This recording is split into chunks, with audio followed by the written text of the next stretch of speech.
एक बच्चा जो कि जंगल के अंदर रो रहा होता है क्योंकि उसकी माँ उसकी आंखों के सामने ही अपने आप को जान से मार लेती है। लेकिन वो मरने से पहले अपने बच्चे को एक स्वॉर्ड सौंप कर जाती है जिसका नाम है शिर्यू। और इस स्वॉर्ड के अंदर से डार्क एनर्जीज बाहर निकल रही होती हैं। और पास से जाता हुआ एक स्वॉर्ड स्मिथ इस बच्चे को देखकर इसे अडॉप्ट कर लेता है और इसका नाम रखता है गाय। और गाय पूरे विलेज में एक लौता बच्चा है जो कि शिर्यू को देख सकता है और उसकी पावर्स को भी कंट्रोल कर सकता है। और इससे पहले जिसने भी इस डिमोनिक स्वॉर्ड को छुआ है वो आज इस दुनिया में नहीं है।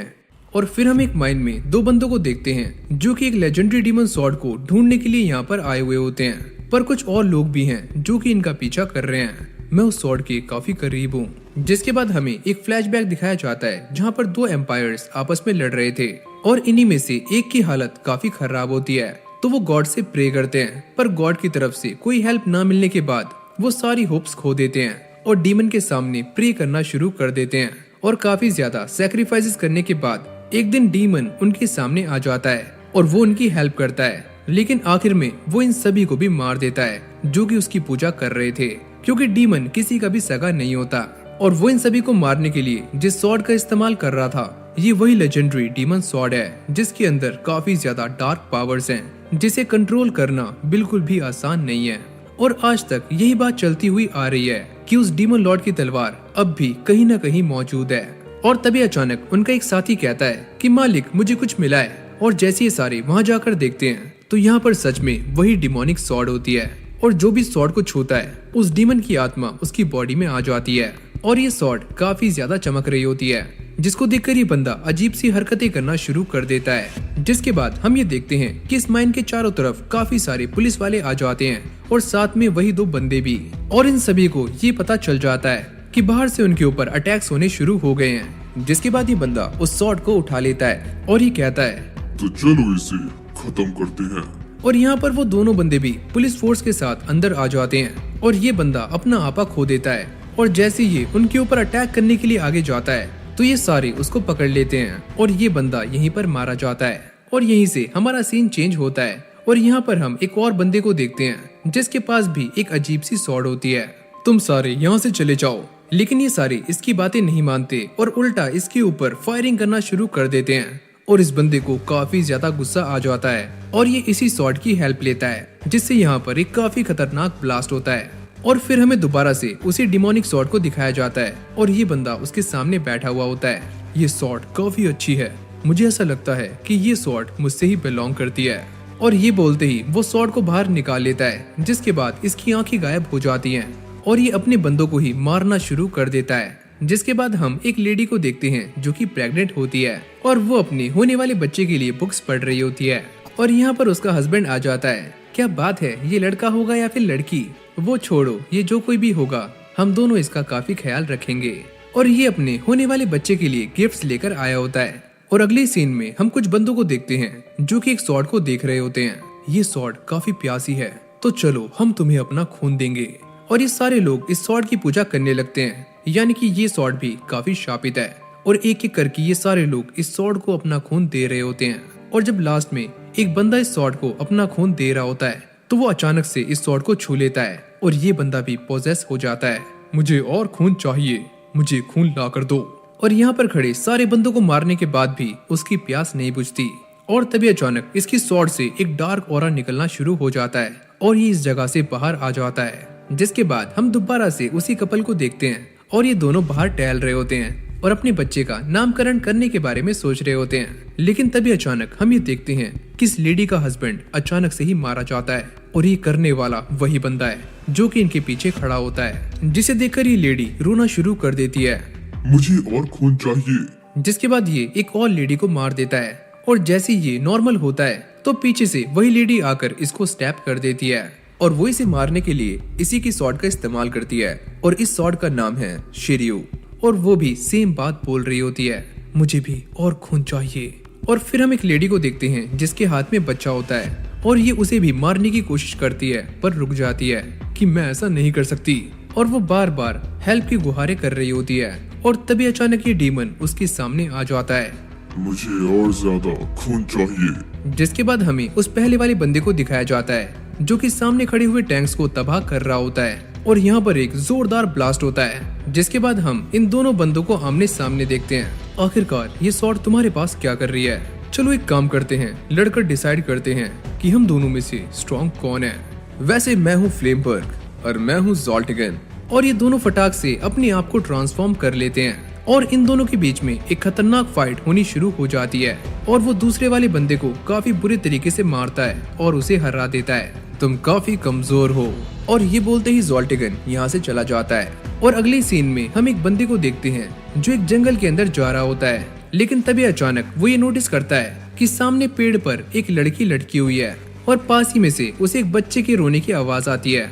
और जैसे ही वो वहाँ पर जाकर देखता है तो उसके सामने एक न्यू बॉर्न बेबी होता है जिसने अपने हाथ में शिर्यू को पकड़ा होता है। आखिरकार ये कैसी स्वॉर्ड है? इस स्वॉर्ड के अंदर से काफी ज्यादा डार्क ऑरा बाहर निकल रहा है, लेकिन इस बच्चे को अकेला देखकर ये बंदा उसे अडॉप्ट कर लेता है। तुम्हारा भविष्य काफी उज्जवल होगा। और फिर अगले ही सीन में हम एक लड़की को देखते हैं जिसका नाम है सयाका, और उसकी फ्रेंड्स उसे बाहर चलने के लिए कह रही होती हैं कि चलो बाहर चलते हैं, हम काफी टाइम से बाहर नहीं गए। लेकिन सयाका उन्हें मना कर देती है, अरे नहीं, मैं तुम्हारे साथ नहीं चल सकती, मुझे थोड़ा काम है। और फिर हम एक बंदे को देखते हैं जिसे उमान ओगाटा ने सयाका को लेने के लिए भेजा होता है, और सयाका उसके साथ घर निकल जाती है। और फिर हम हमारे मेन प्रोटैगनिस्ट गाय ओगाटा को देखते हैं, और ये बंदा गाय से थोड़ा बहुत जलता है। सयाका उससे कहती है कि तुम सारा दिन काम करते रहते हो, हमें कहीं घूमने के लिए जाना चाहिए, हम बचपन से एक साथ पले बड़े हैं, तो चलो कहीं चलते हैं। लेकिन गाय इसकी बातों को नजरअंदाज करके दोबारा से अपने काम में लग जाता है। और इस छपरी को ऐसा लगता है कि गाय सयाका को छेड़ रहा है, तो वो उसे जाकर मारना पीटना शुरू कर देता है। मैं ये सारी बातें जाकर मिस्टर ओगाटा को बता दूंगा, तो जाकर बता दो, मुझे कोई फर्क नहीं पड़ता। जिसके बाद मिस्टर ओगाटा गाय को लेकर उसकी मॉम की ग्रेव के पास आ जाते हैं और ये बताते हैं कि तुम्हारी मॉम यहीं पर मरी थी और तुम्हारा जन्म भी यहीं पर हुआ था, तो तुम अपनी मॉम से मिलने के लिए यहाँ पर कभी भी आ सकते हो। लेकिन गाय इन्हें अपनी मॉम मानने से बार बार इनकार कर रहा होता है। जिसके बाद गाय उसी स्वॉर्ड को काफी गौर से देख रहा होता है, जो कि मरते वक्त उसकी मॉम ने उसके पास छोड़ी थी। और जैसे ही वो उसे पकड़ता है तो वो भी पोजेस हो जाता है। और ये सारा कुछ मिस्टर ओगाटा का स्टूडेंट तात्सुमी देख लेता है। और अगले सीन में हम एक ऑक्शन को देखते हैं जहाँ पर एक स्वॉर्ड को लेकर बैटिंग चल रही होती है, और यहाँ पर हम दो न्यू कैरेक्टर से इंट्रोड्यूस होते हैं, और इसका नाम है मार्कस और ये है नोइकी। और जब ये दोनों उस स्वॉर्ड को देखने के लिए जाते हैं तो नोइकी को इस बात का बिल्कुल भी अंदाजा नहीं होता कि आखिरकार इस स्वॉर्ड की बैक स्टोरी क्या है और आखिर क्यों सारी की सारी एसोसिएशन इसका पीछा कर रही है। और तभी मार्कस ये बताता है कि इस स्वॉर्ड के नीचे जो तुम्हें रेड रेड दिख रहा है वो एक डीमन है, और ये डीमन काफी स्ट्रॉन्ग है, और इसीलिए मैं भी यहाँ पर आया हूँ। और इन दोनों को ही इस स्वॉर्ड के अंदर से एक डेविल की एनर्जी फील हो रही होती है, और ये स्वॉर्ड है अज़ोथ स्वॉर्ड। जिसके बाद हमें इस स्वॉर्ड की एक बैक स्टोरी दिखाई जाती है जहाँ पर एक बंदा था जिसने एल्केमी की पावर को हासिल करने के लिए एक डीमन के साथ कॉन्ट्रैक्ट किया था, और बदले में वो डीमन के सामने अपनी सोल को सैक्रिफाइस करने वाला था, और डीमन की हेल्प से वो एक फिलोसोफर स्टोन बना लेता है। लेकिन बाद में वो डीमन के साथ अपने कॉन्ट्रैक्ट को तोड़ देता है और इस डीमन को इसी फिलोसोफर स्टोन के अंदर कैद करके एक स्वॉर्ड के अंदर छुपा देता है, और तभी से ये डीमन इस स्वॉर्ड के अंदर कैद है। दूसरी तरफ हम ये देखते हैं कि तात्सुमी मिस्टर ओगाटा को जाकर सारी बातें बता देता है, लेकिन ओगाटा ये कहते हैं कि हम में से किसी को भी उस स्वॉर्ड को देखने या फिर छूने की इजाजत नहीं है। और वो ये बताते हैं कि गाय उन्हें शिर्यू के साथ ही मिला था और ये दोनों एक दूसरे से जुड़े हुए हैं, इसलिए शिर्यू को शांत रखने के लिए हमें बार बार गाय की ब्लड की जरूरत पड़ती है। और अगले दिन जब ये सारे रिचुअल कर रहे होते हैं तो सयाका शिर्यू को लेकर आगे आती है, और गाय अपने हाथ को काटकर इस स्वॉर्ड के ऊपर अपनी ब्लड को गिराता है, जिसको देखकर तात्सुमी की जलनी शुरू हो जाती है। मैं ऐसा होने नहीं दूंगा, ये अकेला स्पेशल नहीं हो सकता। और ये बोलते ही वो अपनी आंखों पर बंधी हुई पट्टी को हटा देता है, लेकिन तभी अचानक वो अपने सामने एक काफी खतरनाक डेविल को देखता है, जिसको देखकर उसकी फट जाती है, और ये डेविल सयाका को पोजेस कर लेता है और तात्सुमी के ऊपर अटैक करने ही वाला होता है। लेकिन गाय बीच में आ जाता है और वो उसे बचाने के चक्कर में अपना एक हाथ गवा देता है। और एक हफ्ते बाद भी गाय का ये दर्द असहनीय होता है और वो इस दर्द से तड़प रहा होता है, और ये देखकर सयाका उसे गले से लगा लेती है, लेकिन गाय उसे धक्का देकर बाहर आ जाता है और वो अपनी मॉम की ग्रेव पर बार बार चाकू से हमले करना शुरू कर देता है। और यहाँ पर गाय काफी गुस्से में होता है, इसी औरत ने मुझे अकेला छोड़ा था, ये मेरी माँ नहीं हो सकती।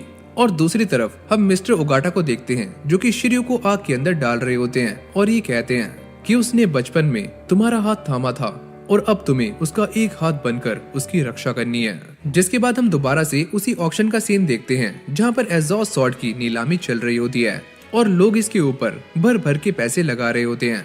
लेकिन यहाँ पर नोएकी 1.5 मिलियन देकर इस स्वॉर्ड को खरीद लेता है और जब नोएकी इस स्वॉर्ड को लेकर जा रहा होता है तभी अचानक उसके सामने एक कार आकर रुक जाती है जिसके अंदर से मार्कस बाहर निकलता है। तुम्हारे पास अब भी मौका है कि तुम मुझे इस स्वॉर्ड को एक अच्छे दाम में बेच दो।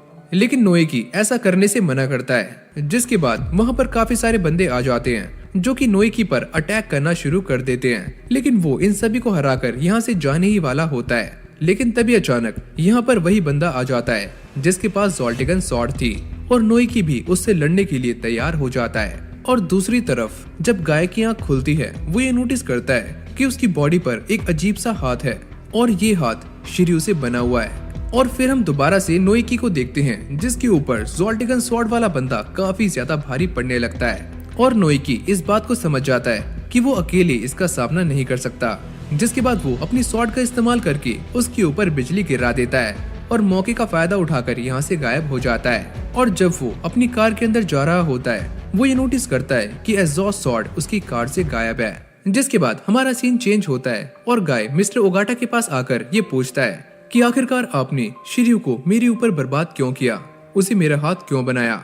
और वो ये एक्सप्लेन करते हैं कि शिर्यू हमेशा से ही तुम्हारे साथ है और वो तुम्हारे लिए एक गार्जियन की तरह है और अगर तुम्हें ये अच्छा ना लगे तो तुम आगे चलकर शिर्यू से भी एक काफी खतरनाक स्वॉर्ड बना सकते हो। जिसके बाद सयाका गाय के पास आती है और ये कहती है कि मुझे तुम्हारी चिंता हो रही थी लेकिन चलो अब तुम्हारा दूसरा हाथ आ चुका है। लेकिन मास्टर ने मेरे ऊपर शिर्यू को ऐसे बर्बाद क्यों किया।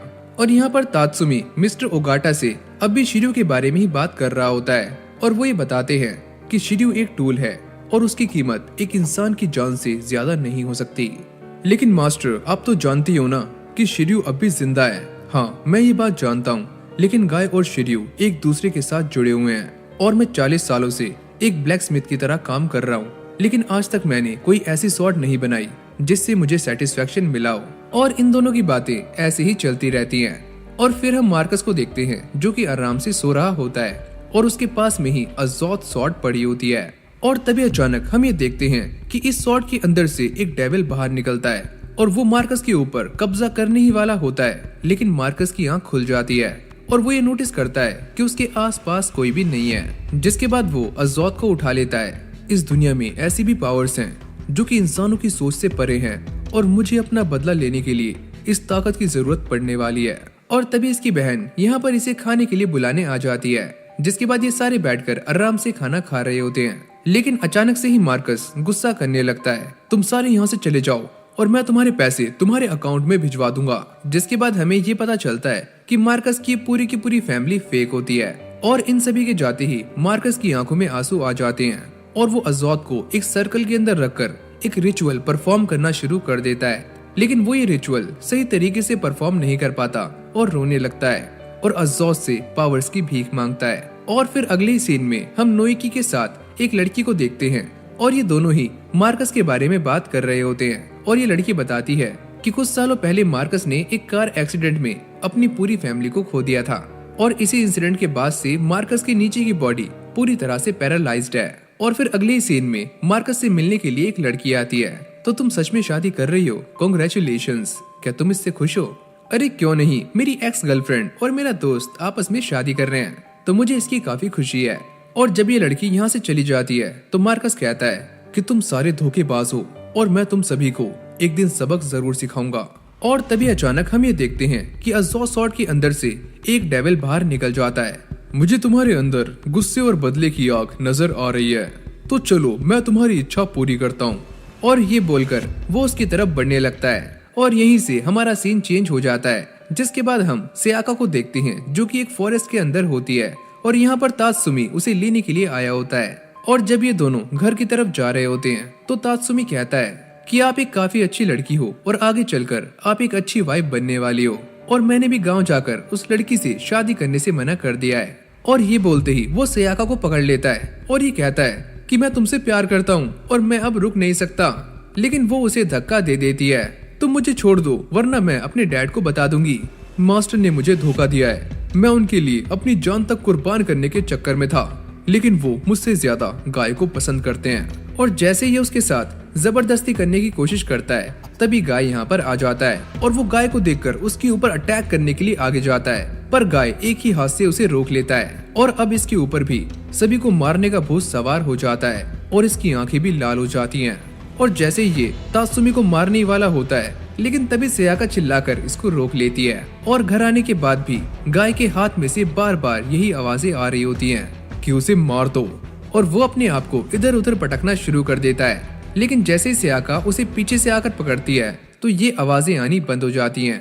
और फिर हम मार्कस की एक्स गर्लफ्रेंड और उसके दोस्त को देखते हैं, जिन दोनों की शादी अब संपन्न होने वाली होती है। लेकिन तभी अचानक मार्कस यहाँ पर आ जाता है और जैसे ही वो अपने पैरों पर खड़ा होता है तो ये दोनों उसे देखकर काफी शॉक्ड हो जाते हैं। और फिर हमें एक लड़की को दिखाया जाता है जिसके हाथ में एक स्पीयर होता है और वो ये बताती है कि ये स्पीयर काफी खतरनाक है और काफी शार्प भी।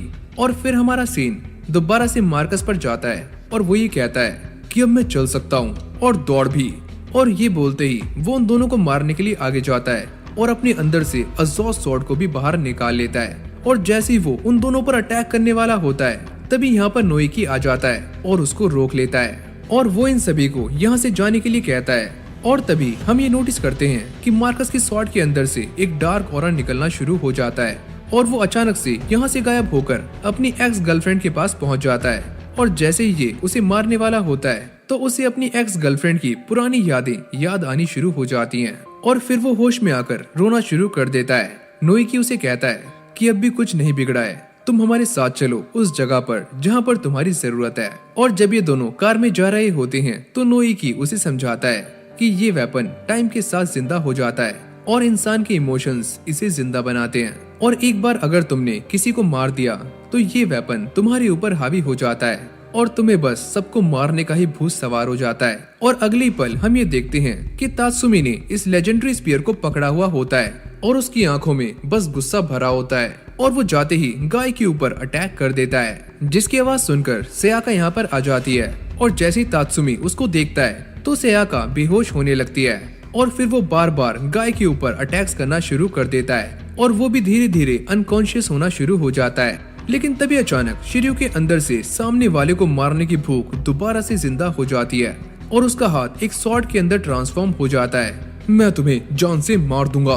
और ये दोनों एक दूसरे के साथ लड़ना शुरू कर देते हैं। और ये सारी आवाजें सुनकर जब मास्टर ओगाटा उस तरफ जाते हैं तो उन्हें यहाँ पर कोई भी नजर नहीं आता। और अब ये दोनों एक फॉरेस्ट के अंदर होते हैं जहाँ पर ये दोनों ही एक दूसरे के ऊपर जानलेवा अटैक्स कर रहे होते हैं। लेकिन गाय तात्सुमी के ऊपर एक जोरदार अटैक करता है और एक ही अटैक से उसे घायल कर देता है। और यहीं से हमारा सीन चेंज हो जाता है और फिर हम मार्कस को देखते हैं जो कि एक लड़की के साथ एक स्क्रीन के आगे खड़ा होता है जिसके अंदर 3 फेसेस होते हैं। और वो ये कहती है कि ये तीनों हमारे बॉसेस हैं और आज से तुम इन तीनों के ही अंडर रहने वाले हो। और वो इन्हें बताती है कि इस बंदे की बॉडी के अंदर एग्जॉस्ट स्वॉर्ड है। और दूसरी तरफ हम नोएकी को देखते हैं जिसकी बॉडी का भी एक टेस्ट चल रहा होता है और डॉक्टर्स ये कहते हैं इसकी बॉडी का ट्रांसफॉर्मेशन 2% तक हो चुका है।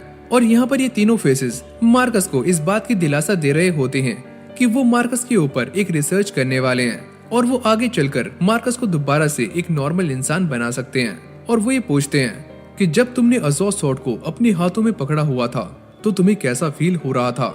मैं इसके बारे में नहीं जानता, मुझे बस इतना ही पता है कि जैसे मैंने उस स्वॉर्ड को अपने हाथों में लिया तो मेरे सामने अंधेरा छा गया और मुझे ऐसा लगा कि ये स्वॉर्ड मेरी बॉडी के साथ एक होना चाहती है। जिसके बाद हमें दोबारा से गाय और तात्सुमी को दिखाया जाता है और अब ये दोनों फाइट करते करते शहर के अंदर आ जाते हैं। लेकिन तभी अचानक तात्सुमी अपनी बॉडी को ट्रांसफॉर्म कर लेता है और तात्सुमी एक बुसोमा बन चुका है और वो गाय के ऊपर अटैक्स करना शुरू कर देता है। लेकिन गाय भी उसकी छाती में अपनी स्वॉर्ड घुसा देता है और एक ही झटके में उसे हरा देता है। और इन दोनों को ये सारा कुछ करते हुए एक हेलीकॉप्टर देख लेता है और ये बंदा इस बात की सारी इन्फॉर्मेशन उस लड़की तक पहुंचा देता है, जिसके बाद ये इन दोनों पर फायर करना शुरू कर देता है और तात्सुमी इसी मौके का फायदा उठाकर यहाँ से भाग जाता है। और जैसे ये दोबारा से गाय पर शूट करने वाला होता है तो गाय एक अटैक करके इसे नीचे गिरा देता है। और ये सारा कुछ खत्म करने के बाद गाय दोबारा से अपने घर आ जाता है, लेकिन वो आते ही बेहोश हो जाता है और जैसे ही मास्टर ओगाटा यहाँ पर आते हैं वो ये नोटिस करते हैं कि शिर्यू ने गाय का गला पकड़ा हुआ है और जैसे ही वो इसे छुड़वाने की कोशिश करते हैं तो उनका हाथ जल जाता है और वो ये समझ जाते हैं कि शिर्यू इसके ऊपर कब्जा करना चाहता है। जिसके बाद नोएकी मार्कस को ये बताता है कि यहाँ पर जितने भी कर्स्ड वेपन है इन सभी के अंदर लाइव मौजूद है और इन सारे कर्स्ड वेपन के पास इतनी ज्यादा ताकत है कि ये किसी भी ह्यूमन को कंट्रोल कर सकते हैं और यहाँ तक कि उनसे कुछ भी करवा सकते हैं। और ये सारा कुछ सुनकर मार्कस काफी शॉक्ड हो जाता है। एक वेपन तुम्हारे अंदर है और एक मेरे, पर टेंशन मत लो, हम बहुत जल्दी ही नॉर्मल हो जाएंगे, लेकिन तुम्हें अपना ध्यान रखना होगा। और फिर हमें दोबारा से ताकोमा को दिखाया जाता है जिसके सामने पूरी की पूरी आर्मी खड़ी होती है। आखिरकार तुम कौन हो? तुम सारे मेरे रास्ते से हट जाओ। और तुम्हारी हिम्मत कैसे हुई मेरा रास्ता रोकने की? और ये अपने सामने खड़े सारे के सारे बंदों को मौत की घाट उतार देता है। और जैसे ही ये अंदर जाता है तो अंदर भी काफी सारे गार्ड्स होते हैं, लेकिन ये उन सभी को भी आराम से मार देता है। और ये इन सभी को मारने के लिए अपनी ताकत का बस 0.1% ही इस्तेमाल करता है। जिसके बाद वो प्रिजन के अंदर चला जाता है और ये कहता है तुम सबकी हेट्रेड मुझे और ज्यादा शक्तिशाली बनाएगी। तुम्हारी बदला लेने की भूख मेरे लिए काफी जरूरी है। और यहाँ पर खड़े हुए सारे बंदों की हेट्रेड एक डार्क ऑरा बनकर इसकी स्वॉर्ड के अंदर जाने लगती है। और फिर क्योका इन दोनों को बताती है कि अब तुम्हारा टाइम आ चुका है सोने का। मार्कस कहता है अबे यार तुम सबने मुझे कहाँ फंसा दिया है, ये कोई जगह है सोने की? और इन दोनों के सोते ही यहाँ पर एक बंदे को उठाया जाता है और इसका नाम है इचिजो, जिससे हम पहले ही इंट्रोड्यूस हो चुके हैं। और फिर हम ताकुमी को देखते हैं जो कि एक बुसोमा बन चुका है और उसे जिंदा रहने के लिए किसी न किसी को मारना पड़ेगा। जिसके बाद वो एक डॉग को मार देता है और साथ में उसके मालिक को भी। और इन दोनों की पूरी एनर्जी को अपनी स्वॉर्ड से अपने अंदर खींच लेता है। और यहाँ पर सयाका भी गाय को ढूंढ रही होती है, पर तभी अचानक उसे अंदर से किसी के चीखने की आवाज आती है और जैसे ही वो डोर खोलकर देखती है तो अंदर गाय होता है। और यहाँ से निकलने के बाद गाय एक छोटे बच्चों की तरह बिहेव कर रहा होता है, जिसको देखकर सयाका और उसके डैड काफी कंफ्यूज्ड हो जाते हैं कि आखिरकार इसे क्या हुआ है। और फिर हमें दोबारा से इचिजो को दिखाया जाता है और वो ये कहता है कि फाइनली मैं 16 साल के बाद उड़ चुका हूँ और मेरा क्या स्वागत हुआ है, मेरे सामने इतनी सुंदर कन्या है। वैसे मेरा नाम क्योका है और अगर मुझे उठाया गया है तो पक्का कोई ना कोई जरूरी मैटर होगा। और यहाँ पर सयाका और उसके डैड गाय को लेकर काफी चिंता में होते हैं। ये वेपन गाय के साथ काफी पहले से है, जब वो छोटा था, लेकिन अब वो काफी अजीब बिहेव कर रहा है। जिसके बाद क्योका ये बताती है कि इचिजो एक काफी खतरनाक इंसान है और उसकी पावर्स भी इंसेन है और इसे हराना बिल्कुल भी आसान नहीं है। और फिर हमें इचिजो की पावर के बारे में बताया जाता है कि आखिरकार ये पावर उसे कैसे मिली। जब एंशिएंट इंडिया में रूलर्स के ऊपर अटैक किया गया था और उन्हें हराने के लिए जिस वेपन का इस्तेमाल हुआ था उस वेपन का नाम था चक्रम, और इसी वेपन को इचिजो इस्तेमाल करता है। तो देख रहे हो भाई, इस बंदे को भी पावर्स इंडिया से ही मिली है। तो इंडिया से प्यार करने वाले लोग फटाक से एक लाइक ठोक दो। जिसके बाद वो गाय को ढूंढने के लिए निकल जाता है। और फिर हम सयाका को देखते हैं जो कि गाय के लिए उसकी फेवरेट डिश लेकर आती है, क्योंकि गाय अजीब सी हरकतें कर रहा होता है। लेकिन तभी अचानक वो ये नोटिस करती है कि गाय एक मूर्ति के सामने बैठा होता है, यानी कि गॉड के सामने। और जैसे ही वो उसके पास जाती है तो अचानक से गाय रोना शुरू कर देता है। तुम प्लीज मत रो, सब कुछ ठीक हो जाएगा, भगवान तुम्हारे साथ है। और फिर अगले सीन में हम मास्टर ओगाटा को देखते हैं जो कि एक बंदे के साथ डील कर रहे होते हैं और ये उसे अपना एक वेपन देते हैं। और ये बंदा कहता है कि मैंने ये सुना है कि तुमने शिर्यू को एक बच्चे को दे दिया है जिसका एक हाथ नहीं था और तुमने शिर्यू का एक हाथ बनाकर उसे लगा दिया है। ऐसी बात नहीं है, वो वेपन हमेशा से ही उसका था और मैंने बस उसका वेपन उसे सौंप दिया है। लेकिन गाय अभी बच्चों जैसे बिहेव कर रहा है, लेकिन मुझे इस बात पर पूरा यकीन है कि एक दिन वो उसे कंट्रोल कर लेगा और शिर्यू भी उसकी रक्षा करेगा। शायद तुम ये बात नहीं जानते कि शिर्यू का एक और वर्जन है जो उससे भी काफी खतरनाक है, क्योंकि शिर्यू इतना शांत नहीं होता। और फिर अगले ही सीन में हम एक लड़की को देखते हैं जो कि तलवारों को साफ कर रही होती है, लेकिन तभी अचानक उसे एक अजीब सी स्वॉर्ड मिलती है, जिसे देखकर वो ये कहती है कि प्लीज तुम मुझे स्वॉर्ड से मार दो और मुझे मारते वक्त तुम जरा भी रहम मत करना।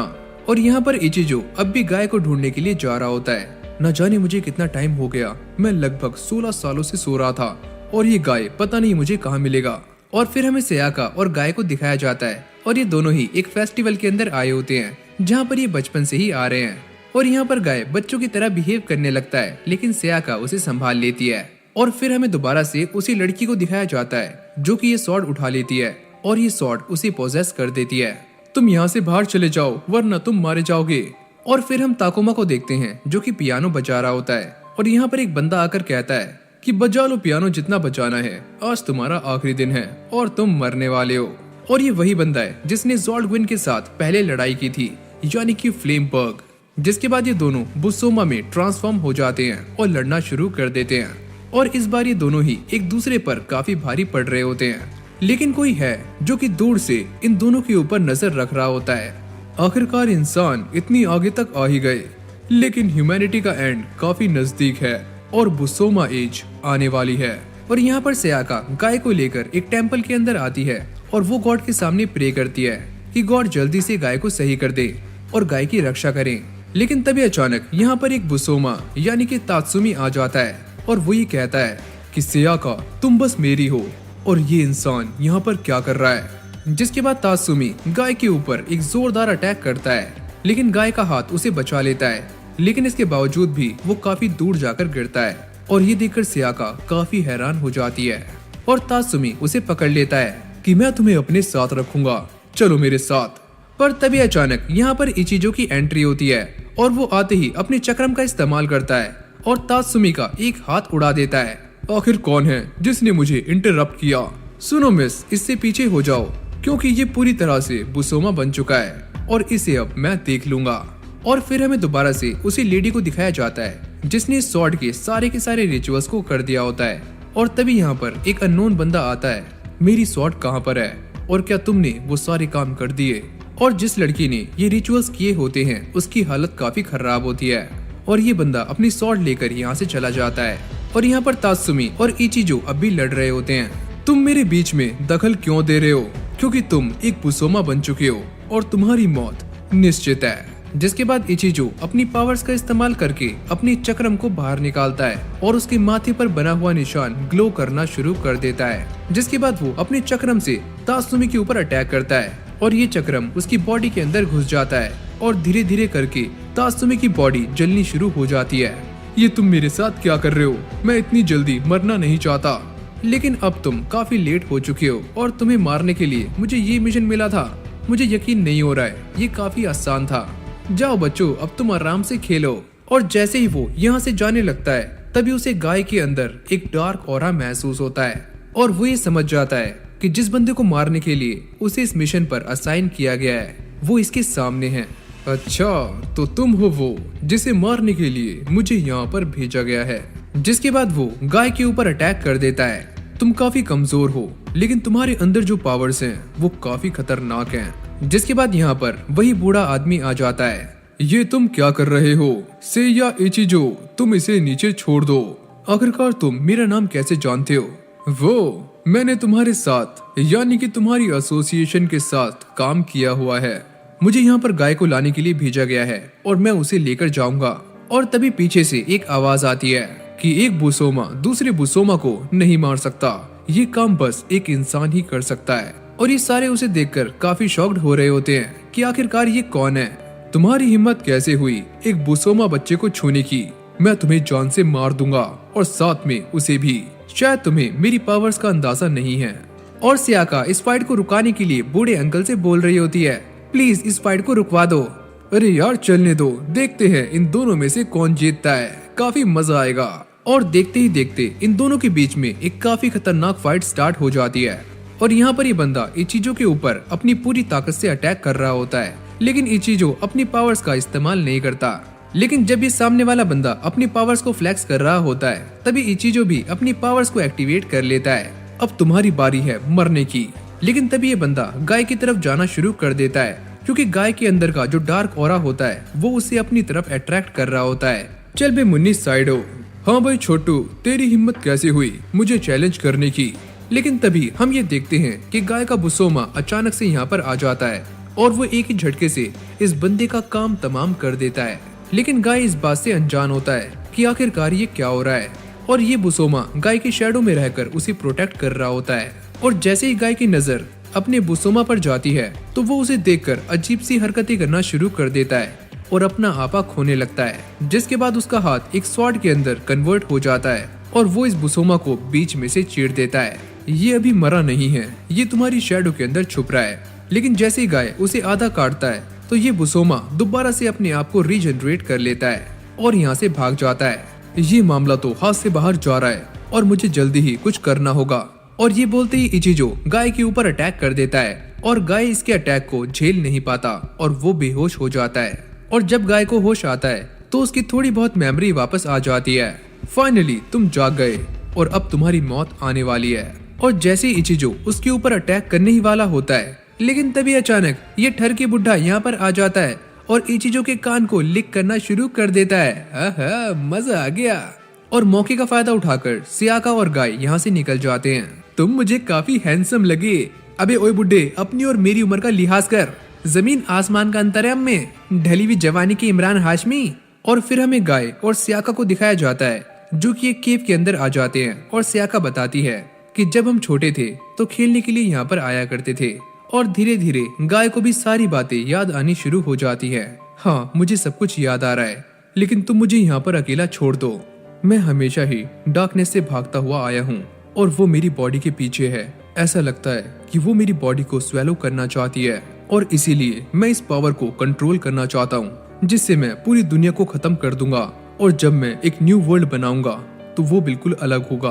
और ये बोलते ही उसके चेहरे पर एक क्रीपी सी स्माइल आ जाती है। ये तुम क्या बोल रहे हो? इस दुनिया के अंदर ऐसी काफी सारी चीजें हैं जो बहुत सुंदर हैं, लेकिन मैं उन सभी चीजों के लिए नहीं बना हूँ। और फिर अगले सीन में हम मास्टर ओगाटा को देखते हैं, जिसके सामने वही बूढ़ा बंदा और इचिजो बैठे हुए होते हैं। और ये बूढ़ा बंदा मास्टर ओगाटा से ये पूछता है कि आखिरकार ये शिरयू क्या है। और वो ये बताते हैं कि आज से काफी लंबे टाइम पहले एक श्राइन हुआ करती थी जहाँ पर लोग एक ड्रैगन की हॉर्न की पूजा किया करते थे। लेकिन वहीं पर काम करने वाले एक लड़का और लड़की ने उस हॉर्न को चुरा लिया।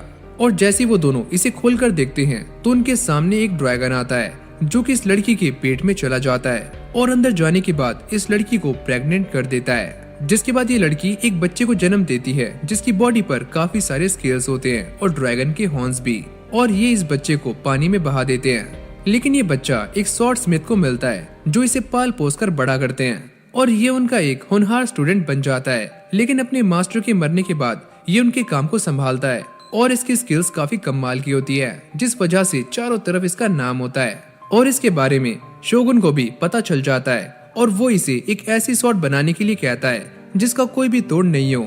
जिसके बाद ये बंदा अपनी जी जान लगाकर अपनी लाइफ की एक काफी खतरनाक स्वॉर्ड बना लेता है। और ये बंदा अपनी पहचान छुपाने के लिए अपने चेहरे पर एक मास्क पहनता था ताकि कोई भी इसे पहचान ना सके।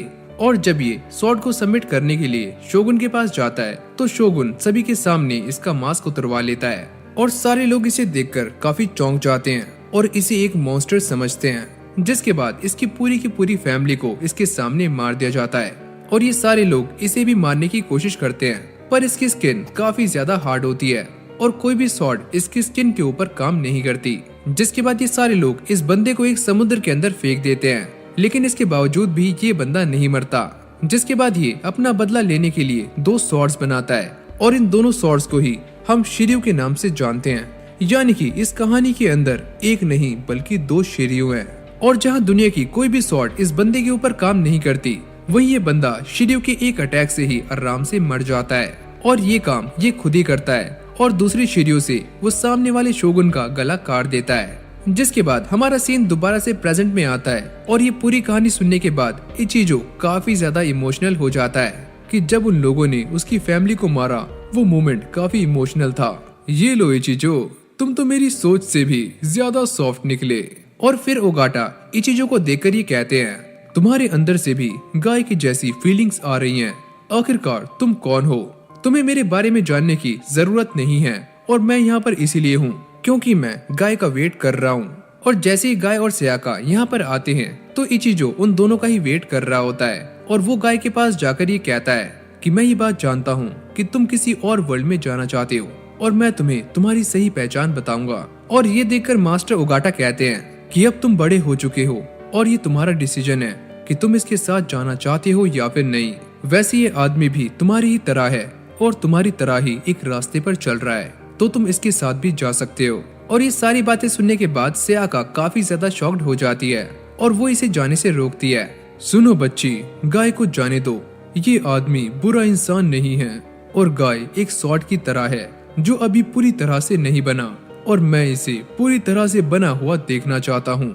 और फिर अगले सीन में गाय इचिजो के साथ जाने के लिए रेडी हो जाता है और जब वो इसकी कार में बैठकर जा रहा होता है तो सयाका उसे रोकने के लिए पीछे से आ जाती है और वो उसे बार बार आवाजें लगा रही होती है। लेकिन अब काफी देर हो चुकी है क्योंकि गाय उसके साथ बैठकर जा चुका है। जिसके बाद इचिजो एक औरत से मिलने के लिए जाता है और ये औरत काफी बुढ़िया होती है और गाय ये पूछता है कि आखिरकार ये औरत कौन है, लेकिन इचिजो उसे चुप कर देता है। क्या तुमने शादी कर ली? नहीं, मैंने शादी नहीं की। और यहाँ पर गाय को कुछ भी समझ नहीं आता कि आखिरकार इन दोनों के बीच में क्या चल रहा है। और फिर ये दोनों बाहर आ जाते हैं जहाँ पर इचिजो उसे बताता है कि इस लड़की ने मेरा 16 साल से भी ज्यादा इंतजार किया है और ये मेरी बंदी है। क्या ये इतनी बूढ़ी औरत?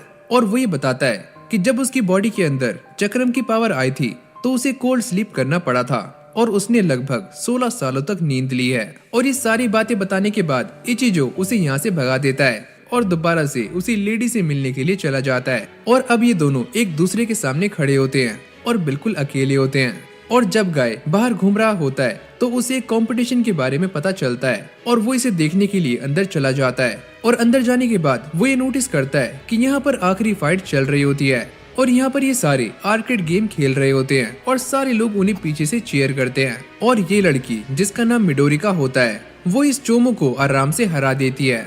जिसके बाद हम दोबारा से इचिजो को देखते हैं जो कि अपनी गर्लफ्रेंड के साथ टाइम स्पेंड कर रहा होता है और ये दोनों ही साथ में अपना प्रीशियस टाइम स्पेंड कर रहे होते हैं। जिसके बाद ये दोनों बाहर जाने का प्लान बनाते हैं और उसकी गर्लफ्रेंड तैयार होने के लिए चली जाती है।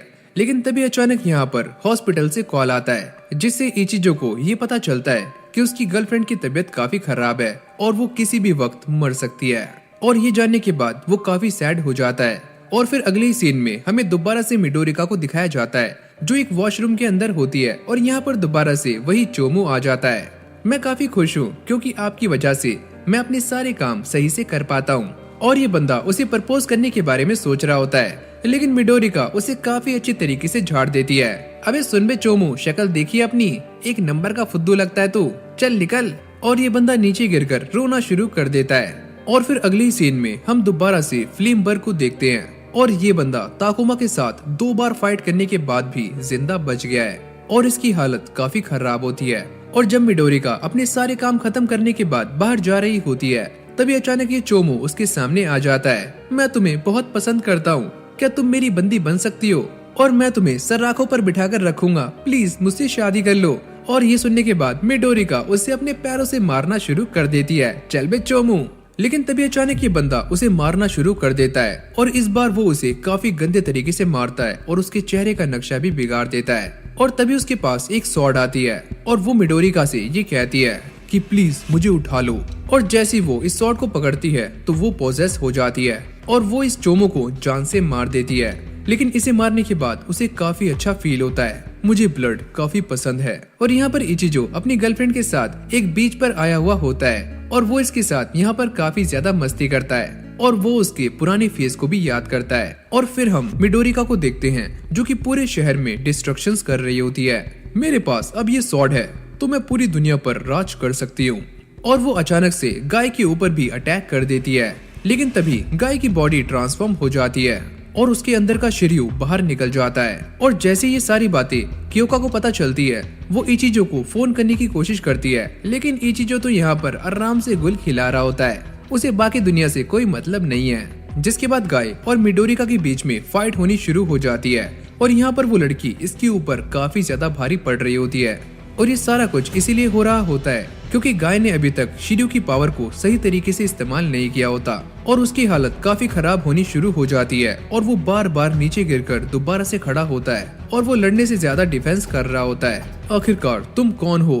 और यहीं से हमारा सीन चेंज हो जाता है जहाँ पर इचिजो और उसकी गर्लफ्रेंड घर आ जाते हैं और वो ये कहती है कि मैं हमेशा से ही तुम्हें प्रपोज करना चाहती थी, तो चलो ये काम मैं कर देता हूँ। और जैसे ही वो अपनी गर्लफ्रेंड को प्रपोज करता है तो उसकी गर्लफ्रेंड को हार्ट अटैक आ जाता है और वो यहीं पर मर जाती है। और क्योका भी इस फाइट को देखकर काफी हैरान हो रही होती है। आखिरकार इचिजो कहाँ पर है? और गाय की हालत पिटते पिटते काफी गंदी हो जाती है और मिडोरिका उसे मारने ही वाली होती है लेकिन तभी अचानक यहाँ पर लाइटनिंग चक्रम आ जाता है, जिसको देखकर मिडोरिका की फट जाती है। तो लो भाई, मैं सही टाइम पर आ चुका हूँ, तुम मुझे काफी स्ट्रॉन्ग लगते हो। और ये बोलने के बाद मिडोरिका यहाँ से कल्टी मार लेती है और फिर इचिजो गाय को संभाल लेता है। और अगली सीन में हम एक मोटी ताजी औरत को देखते हैं जो कि ओशन के बीचों बीच होती है और ये काफी रिच है, इसीलिए ये सारे लोगों पर चिल्ला रही होती है, तुम्हारी हिम्मत कैसी हुई मुझे ये घटिया जूस पिलाने की? मैं काफी अमीर हूँ, तो मुझे जूस पिलाओ। पता है कैसा? जूस पिला दो मौसमी का। और ये औरत काफी चालाक और शातिर होती है। एक काम करो, मेरी पूरी बॉडी पर मसाज कर दो। और ये सुनने के बाद इस सर्वेंट के हाथ कांपने लगते हैं। क्या हुआ, कभी इतनी सुंदर लड़की की बॉडी मसाज नहीं की क्या? जिसको सुनते ही इस बंदे के पसीने छूटने शुरू हो जाते हैं। ये एक नंबर की भैंस है और अपने आप को ऐश्वर्या राय समझ रही है। और तभी यहाँ पर एक बंदा आता है जिसका नाम होता है रिक, और वो ये कहता है कि देखो मुझे काफी सारा खजाना मिला और इस खजाने के अंदर है शैंपेन और हम इसे पी भी सकते हैं। और यासुको उसको पकड़ लेती है, अबे ओए गोल्ड कॉइन कहाँ पर है? और ये बोलने के बाद वो सारी की सारी शैंपेन पी जाती है। और इसके बाद हमारा सीन चेंज होता है और हम एरी को देखते हैं और ये बंदा काफी अच्छे बाल काटता है और इसके सामने इसकी एक कस्टमर बैठी हुई होती है और ये अपनी आंखें बंद करके ये पता लगा लेता है कि आखिरकार इसके ऊपर कौन सा हेयर कट सूट करने वाला है। लेकिन ये बंदा खड़े खड़े ही इस लड़की की सारी पोल खोल देता है कि तुम सिगरेट पीती हो और लेट नाइट पार्टी में भी जाती हो। और ये सारी बातें सुनने के बाद ये लड़की काफी शर्मिंदा होने लगती है, जिसके बाद ये उसे एक काफी अच्छा हेयर कट दे देता है। और फिर हम दोबारा से यासुका और बाकी बंदों को देखते हैं और ये सारे आराम से बैठकर पार्टी कर रहे होते हैं। और एक बंदा कहता है कि मैं अपनी बाकी की लाइफ ट्रैवल करना चाहता हूँ, लेकिन मैं काफी अमीर होना चाहती हूँ और मुझे तुम्हारे साथ नहीं रहना। और कैप्टन ये कहते हैं कि मैं तो एक लेजेंडरी स्वॉर्ड को ढूंढने के लिए जाने वाला हूँ। जिसके बाद वो एक बैक स्टोरी सुनाता है कि एंशिएंट टाइम में लोग अपने वेपन्स को लेकर काफी दूर दूर से आते थे और अखाड़े में ये दिखाते थे कि सबसे स्ट्रॉन्ग कौन है, और जो भी इस टूर्नामेंट को जीतता था उसी राजा के साथ रहने का मौका मिलता था। और इसी गाँव में हमें एक बंदे को दिखाया जाता है जो की काफी अच्छे वेपन्स बनाता है और उसके पास एक बंदा आता है जिसने उसकी तलवार यूज करके उस टूर्नामेंट को जीता था और वो उसे थैंक्स बोलता है और साथ ही में जान से मार देता है। जिसके बाद उसके बेटे को अपने डैड का बनाया हुआ एक हैमर मिलता है जिसके अंदर कर्स स्पिरिट होती है, तुम मुझे यूज करो और अपने डैड की मौत का बदला लो।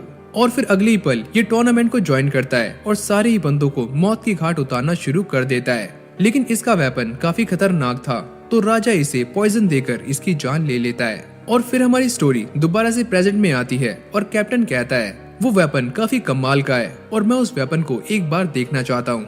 और फिर अगले सीन में हम दोबारा से एरी को देखते हैं जिससे एक लड़की ये पूछती है कि आखिरकार तुम्हें कैसी लड़कियां पसंद हैं?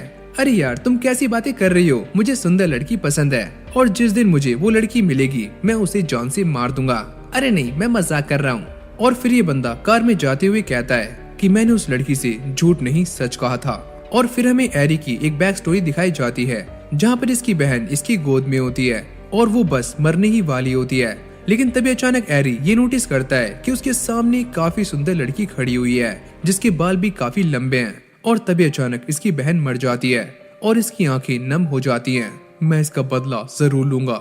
और फिर हम निक को देखते हैं जिसने यासुका के लिए काफी सारा खजाना ढूंढ लिया होता है और ये देखकर वो काफी शॉक्ड हो जाती है, ये तो सच में गोल्ड कॉइन्स हैं। और एक बंदा कहता है कि हम फाइनली अमीर हो गए और अब हम इस सारे खजाने को आपस में बांट लेंगे और आराम से अपनी जिंदगी बिताएंगे।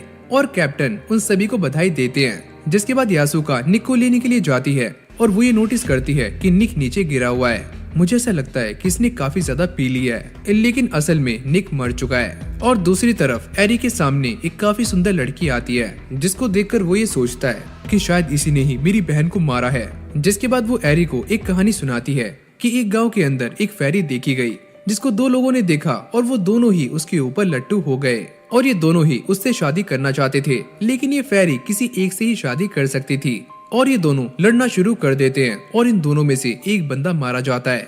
और जो बंदा मारा जाता है उसकी आखिरी ख्वाहिश यही होती है कि वो एक बार फेरी को अपने गले से लगाना चाहता है। और जैसी वो उसे हक करती है तो ये बंदा फेरी को मार देता है। अगर तुम मेरी नहीं हुई तो मैं तुम्हें किसी की भी नहीं होने दूंगा। और जिस हड्डी से इस बंदे ने फेरी को मारा होता है वो आगे चलकर एक काफी खतरनाक डीमन स्वॉर्ड बन जाती है। लेकिन ये सारी कहानी एरी के सर के ऊपर से जा रही होती है। और फिर हम यासुका को देखते हैं जो कि ये पूछती है कि आखिरकार निको किसने मारा। और तभी अचानक उन्हें पीछे से एक चिल्लाने की आवाज आती है और ये बंदा हेल्प मांग रहा होता है और ये बंदा हेल्प मांगते मांगते मर जाता है और कैप्टन भी अचानक से गायब हो जाता है और यासुका ये सारा कुछ देखकर काफी शॉक्ड हो रही होती है। लेकिन तभी अचानक कैप्टन पीछे से आकर उसे पकड़ लेता है और उसे जॉन से मारने ही वाला होता है। लेकिन तभी वेटर पीछे से उसके ऊपर स्टैप कर देता है और यासुका को बचा लेता है और ये बहादुरी देखकर यासुका उसके ऊपर फ्लैट हो जाती है। तुम मेरे रियल हीरो हो, मैं तुम्हारे साथ पूरी जिंदगी बिताना चाहती हूँ। लेकिन ये बंदा उसे मारना शुरू कर देता है। शादी और तुझसे चल बे मोटी, और ये उसे मारकर पानी में फेंक देता है। और जब यासुका पानी में जा रही होती है तभी अचानक यहाँ पर एक चीज चमकती है और ये वही चीज है, यानी कि उस बंदे का हैमर। और इसके अंदर से भी वही आवाज आती है, तुम काफी कमजोर हो, मेरा इस्तेमाल करो। और दूसरी तरफ हम उस लड़की को देखते हैं जो कि एरी की शॉप से बाहर आ जाती है और एरी उसे मारने के लिए उसके सामने बंदूक तान देता है। आखिरकार तुमने मेरी बहन को क्यों मारा? मैं तुम्हें जान से मार दूंगा। अरे हाँ, मेरे पास कोई रीजन था तुम्हारी बहन को जान से मारने का, इसीलिए मैंने वो काम किया। और ये सुनने के बाद एरी उसकी छाती में बंदूक को दाग देता है। लेकिन अचानक से ये लड़की अपने आप को रिकवर कर लेती है, जिसको देखकर एरी ये कहता है, आखिरकार तुम कौन हो? क्या तुम एक मॉन्स्टर हो? जिसके बाद ये लड़की उस वेपन को जिसके बारे में वो कहानी सुना रही थी वो इसे इसकी बॉडी में डाल देती है और ये कहती है कि कुछ दिनों के बाद तुम बुसोमा बन जाओगे और अचानक से ही गायब हो जाओगे।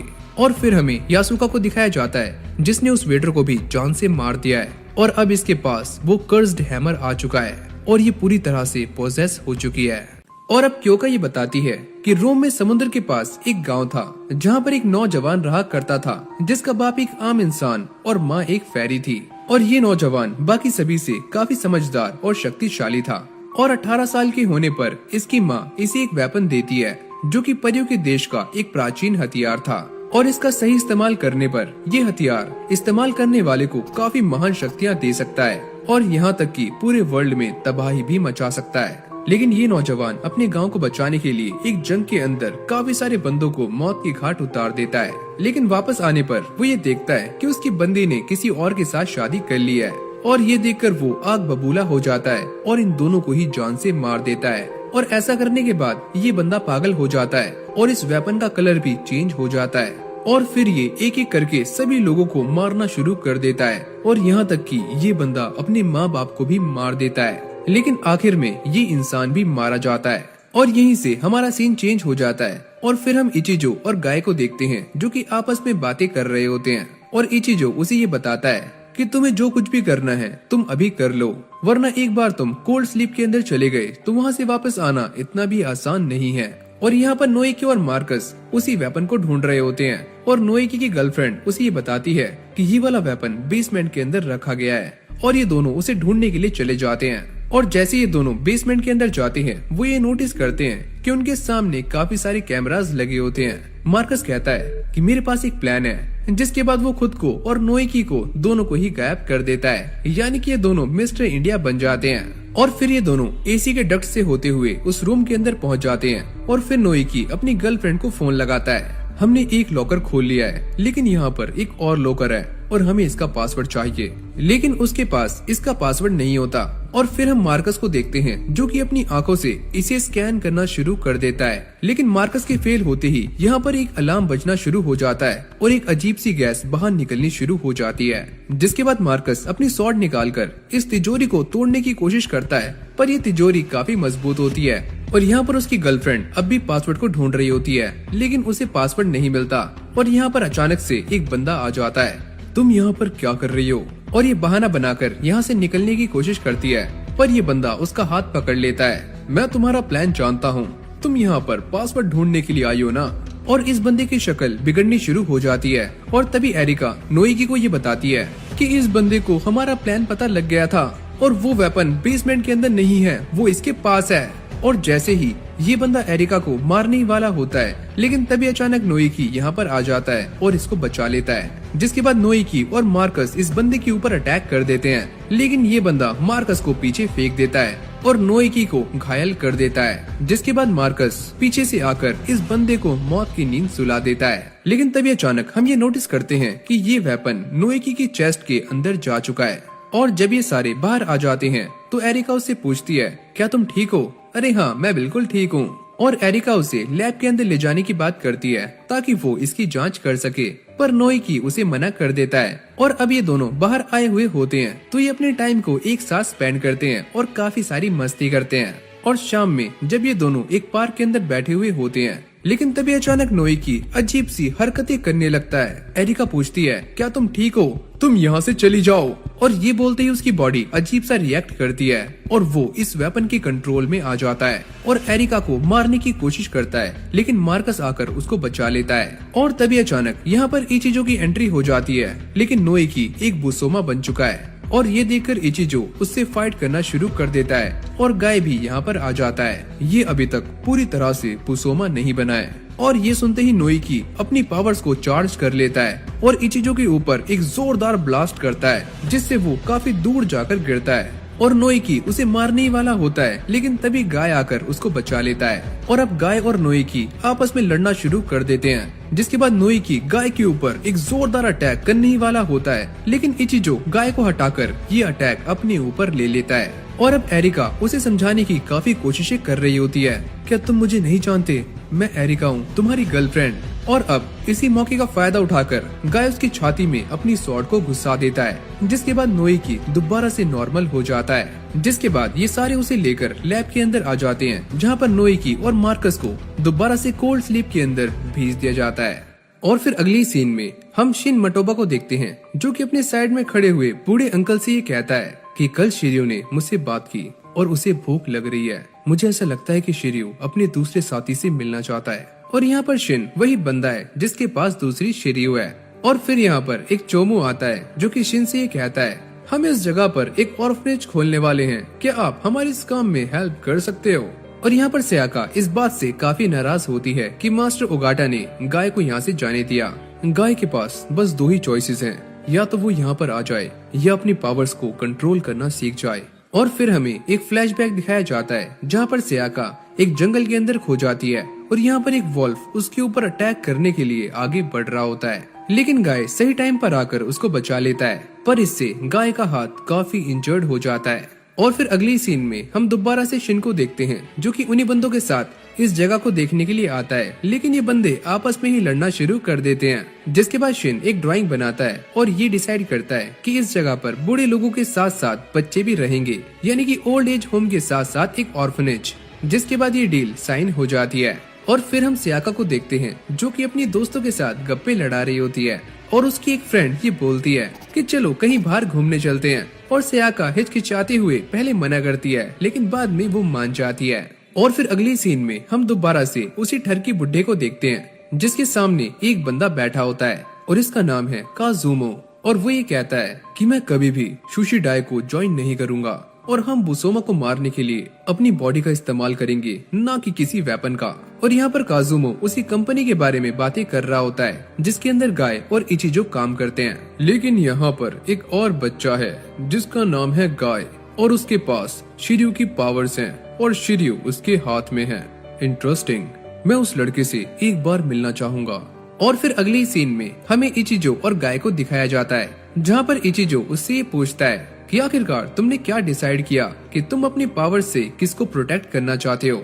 लेकिन मेरे पास तो ऐसा कोई भी नहीं है जिसको मैं बचाना चाहता हूँ। सुनो गाय, हमें अपनी इस पावर को सही कामों के लिए इस्तेमाल करना है, क्योंकि अगर तुम एक बार बुसोमा बन गए तो तुम्हें मरना ही होगा। जिसके बाद इचिजो उसे अपनी एक बैक स्टोरी सुनाता है, जब वो आर्मी के अंदर काम किया करता था और उन्हें एक मिशन मिला था सर्जिकल स्ट्राइक का।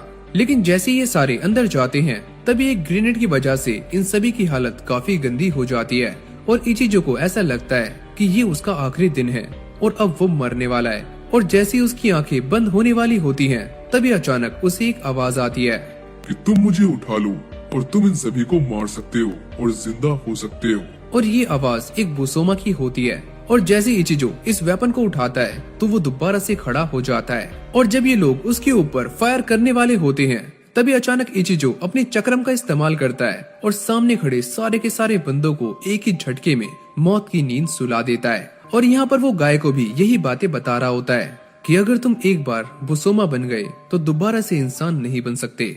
और फिर हमें दोबारा से शिन को दिखाया जाता है, जो कि एक फॉर्म के ऊपर सभी के साइन करवा रहा होता है और ये फॉर्म लोगों की हेल्प के लिए है। और इसके ऊपर सभी के साइन चाहिए। और तभी अचानक उसकी मुलाकात सियाका से होती है और वो उससे ये कहता है कि प्लीज तुम इसके ऊपर साइन कर दो, और वो इसके ऊपर साइन कर देती है और ये उसे थैंक्स बोलता है। और जैसे सियाका थोड़ी आगे जाती है तो दो छपरी नल्ले उसे परेशान करना शुरू कर देते हैं और उसकी हेल्प करने के लिए शिन यहाँ पर आ जाता है। लेकिन वो आते ही एक ही डायलॉग मारता है, अरे ओए तुम इसे परेशान क्यों कर रहे हो, इससे अच्छा तुम इसके ऊपर साइन कर दो।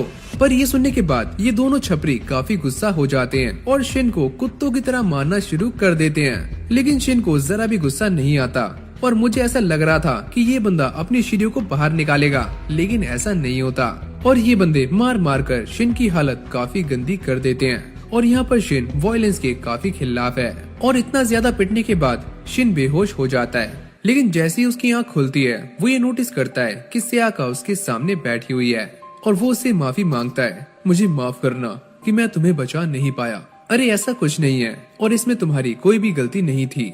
और जब ये दोनों छपरी आगे जा रहे होते हैं तभी अचानक इनके सामने मिडोरिका आ जाती है, जिसको देखकर इन दोनों के मुंह से लाट टपकनी शुरू हो जाती है। अरे वाह क्या चीज है, चलो एक काम करते हैं, इससे बात करके देखते हैं। और जब ये दोनों उसके मजे लेने के लिए आगे जाते हैं तभी अचानक मिडोरिका अपने पेट में से अपनी स्वॉर्ड निकालती है और इन दोनों में से एक के मजे ले लेती है और उसे जान से मार देती है। तुम सारे सच में काफी कमजोर और यूजलेस हो। और तभी अचानक उसकी नजर सियाका और शिन पर जाती है।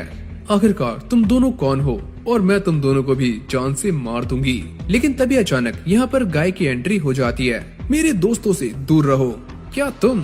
मुझे ऐसा लगता है कि मैंने तुम्हें कहीं देखा है। और यहीं से हमारा सीन चेंज हो जाता है और फिर हम ज़ोल्ट ग्वेन और इचिजो को देखते हैं जो कि एक दूसरे के आमने सामने खड़े होते हैं। सुनो इचिजो, तुम मुझे इज्जत देना शुरू कर दो क्योंकि मेरी ताकत काफी बढ़ चुकी है। क्या कहा? इज्जत? और तुम्हें कभी भी नहीं। मेरे साथ एक फाइट करो और सारा दूध का दूध और पानी का पानी हो जाएगा कि कौन कितना ताकतवर है। हाँ मैं तुमसे फाइट करना तो चाहता हूँ लेकिन आज नहीं, किसी और दिन। और ये बोलने के बाद ज़ोल्ट ग्वेन यहाँ से चला जाता है। यानी कि बहुत जल्दी ही इचिजो और ताकुमा की एक काफी भयंकर फाइट होने वाली है। और तभी अचानक इचिजो ये नोटिस करता है कि उसका एक हाथ पैरालाइज होना शुरू हो जाता है। ये मेरे साथ क्या हो रहा है? और यहाँ पर मिडोरिका गाय की बैंड बजा रही होती है और उसके ऊपर एक के बाद एक अटैक्स कर रही होती है। तुम काफी कमजोर हो। लेकिन भाई ये सुनने के बाद गाय को गुस्सा आना शुरू हो जाता है और उसके अंदर का शिर्यू जाग जाता है, जिसके बाद वो अपने आप को एक स्वॉर्ड के अंदर ट्रांसफॉर्म कर लेता है। और ये देखकर मिडोरिका उसके ऊपर अपनी फायर का इस्तेमाल करती है। लेकिन गाय ने भी कच्ची गोलियां नहीं खेली होती और वो मिडोरिका को डैमेज दे देता है। तुम अब मुझे काफी ज्यादा इरिटेट कर रहे हो। लेकिन उसकी अंदर ही अंदर फट रही होती है, जिसके बाद मिडोरिका यहाँ से भाग जाती है। लेकिन तभी सियाका ये नोटिस करती है कि गाय के हाथ में एक काफी गहरा कट लगा होता है, जिसको देखकर उसे अपना पास्ट याद आ जाता है। जिसके बाद वो गाय से कहती है कि सुनो गाय, अब घर चलते हैं। लेकिन गाय उसको मना कर देता है, तुम्हारे मेरे रास्ते अब काफी अलग हो चुके हैं तो मैं तुम्हारे साथ नहीं जा सकता। और यहीं से हमारा सीन कट हो जाता है और अगले सीन में हम शिन को देखते हैं जिसने सियाका के स्कूल को ज्वाइन कर लिया है और साथ में उसकी सेम क्लास को भी। जिसके बाद क्योका अपनी साथियों के साथ मिलकर मार्कस के बारे में सारी की सारी इन्फॉर्मेशन बाहर निकलवा रही होती है। और तभी उनके सामने ये बात आती है कि मार्कस की पहले एक गर्लफ्रेंड हुआ करती थी जिसने किसी और के साथ शादी कर ली। और सारा का सारा डेटा कलेक्ट करने के बाद वो यहाँ पर एक लड़की को फेस सर्जरी देना शुरू कर देते हैं और इसे मार्कस की गर्लफ्रेंड की तरह बना देते हैं। और फिर हम मार्कस को देखते हैं जिसकी बॉडी पहले से काफी ज्यादा रिकवर हो चुकी है। जिसके बाद ये लड़की मार्कस से मिलने के लिए आती है, लेकिन मार्कस नोएकी को याद करके काफी ज्यादा रोना शुरू कर देता है और ये उसे गले से लगा लेती है। जिसके बाद हम इचिजो और गाय को देखते हैं जो कि शिशुडाई की तरफ जा रहे होते हैं और ये वहाँ बस पहुँचने ही वाले हैं। और यहाँ पर शिन भी क्लासरूम के अंदर आ चुका है, जिसके बाद वो सभी के सामने अपना इंट्रोडक्शन देता है और सारे लोग उससे मिलकर काफी खुश होते हैं। लेकिन जैसे ही शिन क्लास से बाहर जाता है तो कुछ बच्चे उसे परेशान करना शुरू कर देते हैं और उसका वॉलेट निकाल लेते हैं। लेकिन तभी सियाका यहाँ पर आ जाती है और वो उनसे ये पर्स लेकर जोर जोर से चिल्लाना शुरू कर देती है कि टीचर प्लीज यहाँ पर आ जाइए, ये लोग शिन को परेशान कर रहे हैं। और इस तरह से ये उसे बचा लेती है और फिर ये दोनों बाहर आ जाते हैं और एक दूसरे को देखकर एक दूसरे को थैंक्स बोलते हैं। लेकिन क्योका इचिजो के ऊपर काफी गुस्सा कर रही होती है। आखिरकार तुम इतने टाइम से कहाँ थे और तुमने मेरे मैसेजेस क्यों नहीं देखे? मैं थोड़ा बिजी था लेकिन अब मैं यहाँ पर आ गया हूँ। और इन सभी के बीच में गाय भी होता है जो कि ये सारा कुछ देख रहा होता है। और इस बार इचिजो कोल्ड स्लीप में जाने से मना कर देता है क्योंकि मुझे काफी सारे काम हैं और मुझे ज़ोल्टग्विन से भी लड़ना है और साथ में तुम्हारे डैड को भी वापस लाना है। और फिर हम एक फ्लैशबैक देखते हैं जिससे ये बात तो साफ हो जाती है कि क्योका के डैड कोई और नहीं बल्कि ज़ोल्टग्विन है। और जब क्योका अपने बॉसेस के साथ बात करने के लिए जाती है तो वो ये बताते हैं कि तुम टेंशन मत लो, हमने एक ऐसी टेक्नोलॉजी बना ली है जिससे हम ज़ोल्टग्विन को एक ही बार में खत्म कर देंगे और तुम्हारे डैड को वापस ले आएंगे। लेकिन क्योका ये सारी बातें सुनकर काफी हैरान होती है क्योंकि उसके डैड के पास ज़ोल्टग्विन की पावर्स हैं और ऐसी कौन सी टेक्नोलॉजी है जिससे उन्हें हराया जा सकता है। और यहाँ पर इचिजो गाय को ये समझाता है कि जब हम दोनों बुसोमा बन जाएंगे तो हमारे अंदर के जो वेपन्स हैं यानी कि मेरा चक्रम और तुम्हारी स्वॉर्ड वो सारे वेपन्स यहीं पर रखे जाएंगे। और ये तो सच है कि हम सारे एक दिन बुसोमा जरूर बनेंगे। जिसके बाद इन दोनों की मुलाकात मार्कस से होती है और मार्कस गाय को थैंक्स बोलता है, थैंक्स यार मुझे यहाँ पर लाने के लिए, और ये लोग काफी अच्छे हैं तो तुम यहाँ पर आराम से रह सकते हो। और फिर अगली सीन में हम सियाका को देखते हैं जो कि अपनी फ्रेंड्स के साथ टाइम स्पेंड कर रही होती है और यहाँ पर शिन भी उसके ऊपर नजर रख रहा होता है यानी कि ये उसे फॉलो करने लगता है। और जब सियाका पेंटिंग क्लास के अंदर होती है तो शिन भी इस क्लास को ज्वाइन कर लेता है और ये देखकर सारी की सारी लड़कियां उसके ऊपर लट्टू हो जाती हैं और वो अंदर आते ही सियाका की एक काफी सुंदर ड्राइंग बना देता है। और फिर अगली सीन में हम ताकुमा को देखते हैं जो कि चारों तरफ डिस्ट्रक्शंस कर रहा होता है और ये कहता है मुझे और ज्यादा काली शक्तियाँ चाहिए और ऐसा कौन है जो कि मेरा मुकाबला कर सकता है। जिसके बाद यहाँ पर शोशिडाई कंपनी के एंटी मेगा आ जाते हैं और वो आते ही ताकुमा के ऊपर अटैक्स करना शुरू कर देते हैं और ताकुमा भी अपनी डार्क एनर्जी का इस्तेमाल कर रहा होता है। लेकिन ये एंटी मेगा उसकी पावर्स को आराम से झेल लेते हैं और ये फाइट धीरे धीरे करके इंटेंस होनी शुरू हो जाती है। तुम्हें क्या लगता है कि तुम मुझे इससे हरा सकते हो? जिसके बाद एंटी मेगा एक साथ मिलकर ज़ोल्ट गाय के ऊपर अटैक करते हैं और ये सारा नजारा क्योका भी देख रही होती है। मेरे डैड इन सभी से काफी स्ट्रॉन्ग हैं और उन्हें हराना इतना भी आसान नहीं है। जिसके बाद ज़ोल्ट गाय इन सारे एंटी मेगास को काफी आराम से मार रहा होता है। इन्हें मारना काफी आसान है, ये तो मेरा वार्म अप भी नहीं है। और क्योका ये सारा कुछ देखने के बाद इचिजो से कहती है क्या तुम मेरे डैड से सच में लड़ने वाले हो? क्या तुम्हें इसके ऊपर कोई शक है? प्लीज मेरे डैड को वापस ले आओ। जिसके बाद हमें ताकुमा का एक फ्लैशबैक दिखाया जाता है जब वो पोजेस नहीं था और वो एक मिशन पर जा रहा होता है और क्योका उन्हें वहाँ जाने से मना करती है कि प्लीज डैड वहाँ पर मत जाओ, मुझे आपकी काफी याद आएगी। और ये उन्हें रोकने की काफी कोशिशें करती है पर वो चले जाते हैं। और दूसरी तरफ हम ये देखते हैं कि ज़ोल्ट गाय ने सारे के सारे एंटी मेगास को धूल चटा दी है और तभी यहाँ पर एंट्री होती है इचिजो और गाय की। हे ताकुमा, क्या हाल है? और फाइनली हम दोनों एक दूसरे के आमने सामने आ ही गए और मैं जानता हूँ कि तुम काफी परेशान हो, लेकिन मैं तुम्हारे अंदर के डीमन को बाहर निकाल दूंगा। ओह इचिजो, आखिरकार तुम मुझसे लड़ने के लिए यहाँ पर आ ही गए, तो फाइनली अब हम लड़ सकते हैं। और ये सुनकर इचिजो को काफी गुस्सा आता है और वो अपनी फॉर्म को एक्टिवेट कर लेता है। और फिर हमें एक फ्लैशबैक दिखाया जाता है जहाँ पर इचिजो गाय को ये समझाता है कि अगर मैं बुसोमा बन गया तो मैं काफी इविल हो जाऊंगा, तो प्लीज तुम एक काम करना, मुझे जान से मार देना। और फिर हम दोबारा से प्रेजेंट में आते हैं जहाँ पर इचिजो और गाय ज़ोल्ट गाय के ऊपर अटैक कर देते हैं। लेकिन ज़ोल्ट गाय की डार्क पावर्स काफी खतरनाक होती हैं। इचिजो कहता है कि गाय तुम पीछे हट जाओ, इसके साथ मैं लड़ने वाला हूँ। जिसके बाद हमें दोबारा से एक फ्लैशबैक दिखाया जाता है और हम ताकुमा और इचिजो को एक साथ देखते हैं और यहाँ पर इन दोनों के बीच में एक डील होती है। ताकुमा कहता है अगर मैं कभी भी एक बुसोमा बना तो तुम मुझे जान से मार देना और तुम ये काम कभी भी कर सकते हो। लेकिन ताकुमा को एक भी पुरानी बात याद नहीं होती, उसके ऊपर बस लड़ने का भूत सवार होता है और वो एक के बाद एक इचिजो के ऊपर अटैक्स करना शुरू कर देता है। और इचिजो लड़ते हुए उसे समझाने की काफी कोशिशें कर रहा होता है, प्लीज याद करो तुम्हारी एक बेटी भी थी, तुम उसे कैसे भूल सकते हो। और फिर देखते ही देखते इचिजो ताकुमा के ऊपर भारी पड़ना शुरू हो जाता है और उसका चक्रम ताकुमा को पकड़ लेता है। और एक टाइम तो ऐसा आता है कि वो ताकुमा को मारने ही वाला होता है और वो ये कहता है गुड बाय ज़ोल्ट गाय। लेकिन तभी अचानक हम ये देखते हैं कि इचिजो धीरे धीरे पोजेस होना शुरू हो जाता है और उसके अंदर का बुसोमा अब धीरे धीरे बाहर आने लगता है और उसका चक्रम भी टूट जाता है। और तभी ज़ोल्ट गाय ये कहता है कि फाइनली तुम एक बुसोमा बनने वाले हो और मैं भी यही चाहता हूँ कि तुम अपने पूरे पोटेंशियल के साथ मुझसे फाइट करो। और इचिजो ये देखकर काफी शॉक्ड हो जाता है कि ज़ोर्ड गाय अचानक से एक बुसोमा के अंदर ट्रांसफॉर्म हो चुका है। क्या ये एक बुसोमा भी बन सकता है? और जैसे ही वो इचिजो के ऊपर अटैक करता है तभी गाय बीच में आकर उसको रोक लेता है और अब गाय और इचिजो एक साथ मिलकर ज़ोर्ड गाय के ऊपर अटैक्स करना शुरू कर देते हैं और वो धीरे धीरे करके उसके ऊपर भारी पड़ रहे होते हैं। और ज़ोर्ड गाय कहता है कि वो एरा अब आने वाला है, यानी कि बुसोमा एज। और तभी हम ये देखते हैं कि इचिजो दोबारा से उसे अपने चक्रम के अंदर फंसा लेता है। सुनो गाय, यही मौका है, तुम जाकर इसे मार दो। और जैसी गाय उसे मारने के लिए आगे जाता है तभी अचानक यहाँ पर बुसोमा का गॉड आ जाता है, जिसके सामने गाय एक चींटी लग रहा होता है और इसे देखकर गाय की फट रही होती है। जिसके बाद ये ज़ोर्ड गाय के पास जाता है और उससे कहता है, क्या तुम वही ज़ोर्ड गाय हो जो कि गुस्से के लिए जाना चाहता है?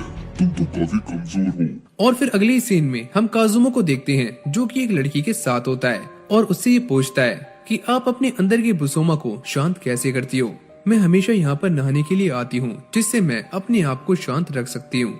और वो ये कहती है कि मुझे कुछ सही नहीं लग रहा है। और दूसरी तरफ हम दोबारा से गाय को देखते हैं जो कि उससे लड़ने के लिए पूरी तरह से एक्टिव हो जाता है और इचिजो भी ये बात जानता है कि वो बुरी तरह से इंजर्ड है और वो भी यहाँ से निकल नहीं सकता। और तभी अचानक हम ये देखते हैं कि गाय काफी अजीब तरह से बिहेव करना शुरू कर देता है और वो ये कहता है कि मैं इसे जान से मार दूंगा। और उसके अंदर का शिर्यो ये कहता है, मार दो इसे, मार दो इसे। मुझे ऐसा लगता है कि तुम भी बहुत जल्दी ही एक बुसोमा बनने वाले हो। और दूसरी तरफ हम शिन को देखते हैं जो कि एक कंपनी के अंदर स्पीच देने के लिए आता है और यहाँ पर वो महात्मा गांधी का रेफरेंस देकर ये कहता है कि हम सभी को नॉन वायलेंस के रास्ते पर चलना चाहिए, क्योंकि लड़ाई करने के बाद बस ब्लड गिरता है और कुछ भी हासिल नहीं होता। यहाँ पर हमें दो सीन्स एक के बाद एक दिखाए जाते हैं, जिसमें एक तरफ शिन सभी के सामने स्पीच दे रहा होता है और दूसरी तरफ हम गाय को देखते हैं जो कि अब भी इस बुसोमा के साथ लड़ रहा है। और फिर हम इचिजो को देखते हैं जो कि अपने चक्रम से गाय को रोकने की काफी कोशिशें करता है, लेकिन गाय के ऊपर इस बुसोमा को मारने का भूत सवार हो जाता है। और इस तरफ शिन सभी को बता रहा होता है कि हमें शांत दिमाग से काम लेना चाहिए, तभी हम दूसरों के साथ अच्छे रिलेशन बना सकते हैं। और यहाँ पर इचिजो गाय को रोकता रोकता काफी थक जाता है और वो बुसोमा ये कहता है कि पहले तुम आपस में लड़ लो, फिर देखते हैं कि मुझसे कौन लड़ेगा। और फिर आखिरी बार इचिजो गाय को अपने चक्रम के अंदर फंसा लेता है। प्लीज गाय, इससे बाहर आ जाओ, तुम्हारे पास एक फैमिली है, तुम उसके लिए इससे बाहर आ सकते हो। लेकिन तभी आता है कहानी में ट्विस्ट, यानी कि गाय इस चक्रम को तोड़ देता है और पूरी तरह से एक बुसोमा के अंदर ट्रांसफॉर्म हो जाता है और वो इचिजो को जान से मार देता है। थैंक्स गाय, तुमने काफी अच्छा किया।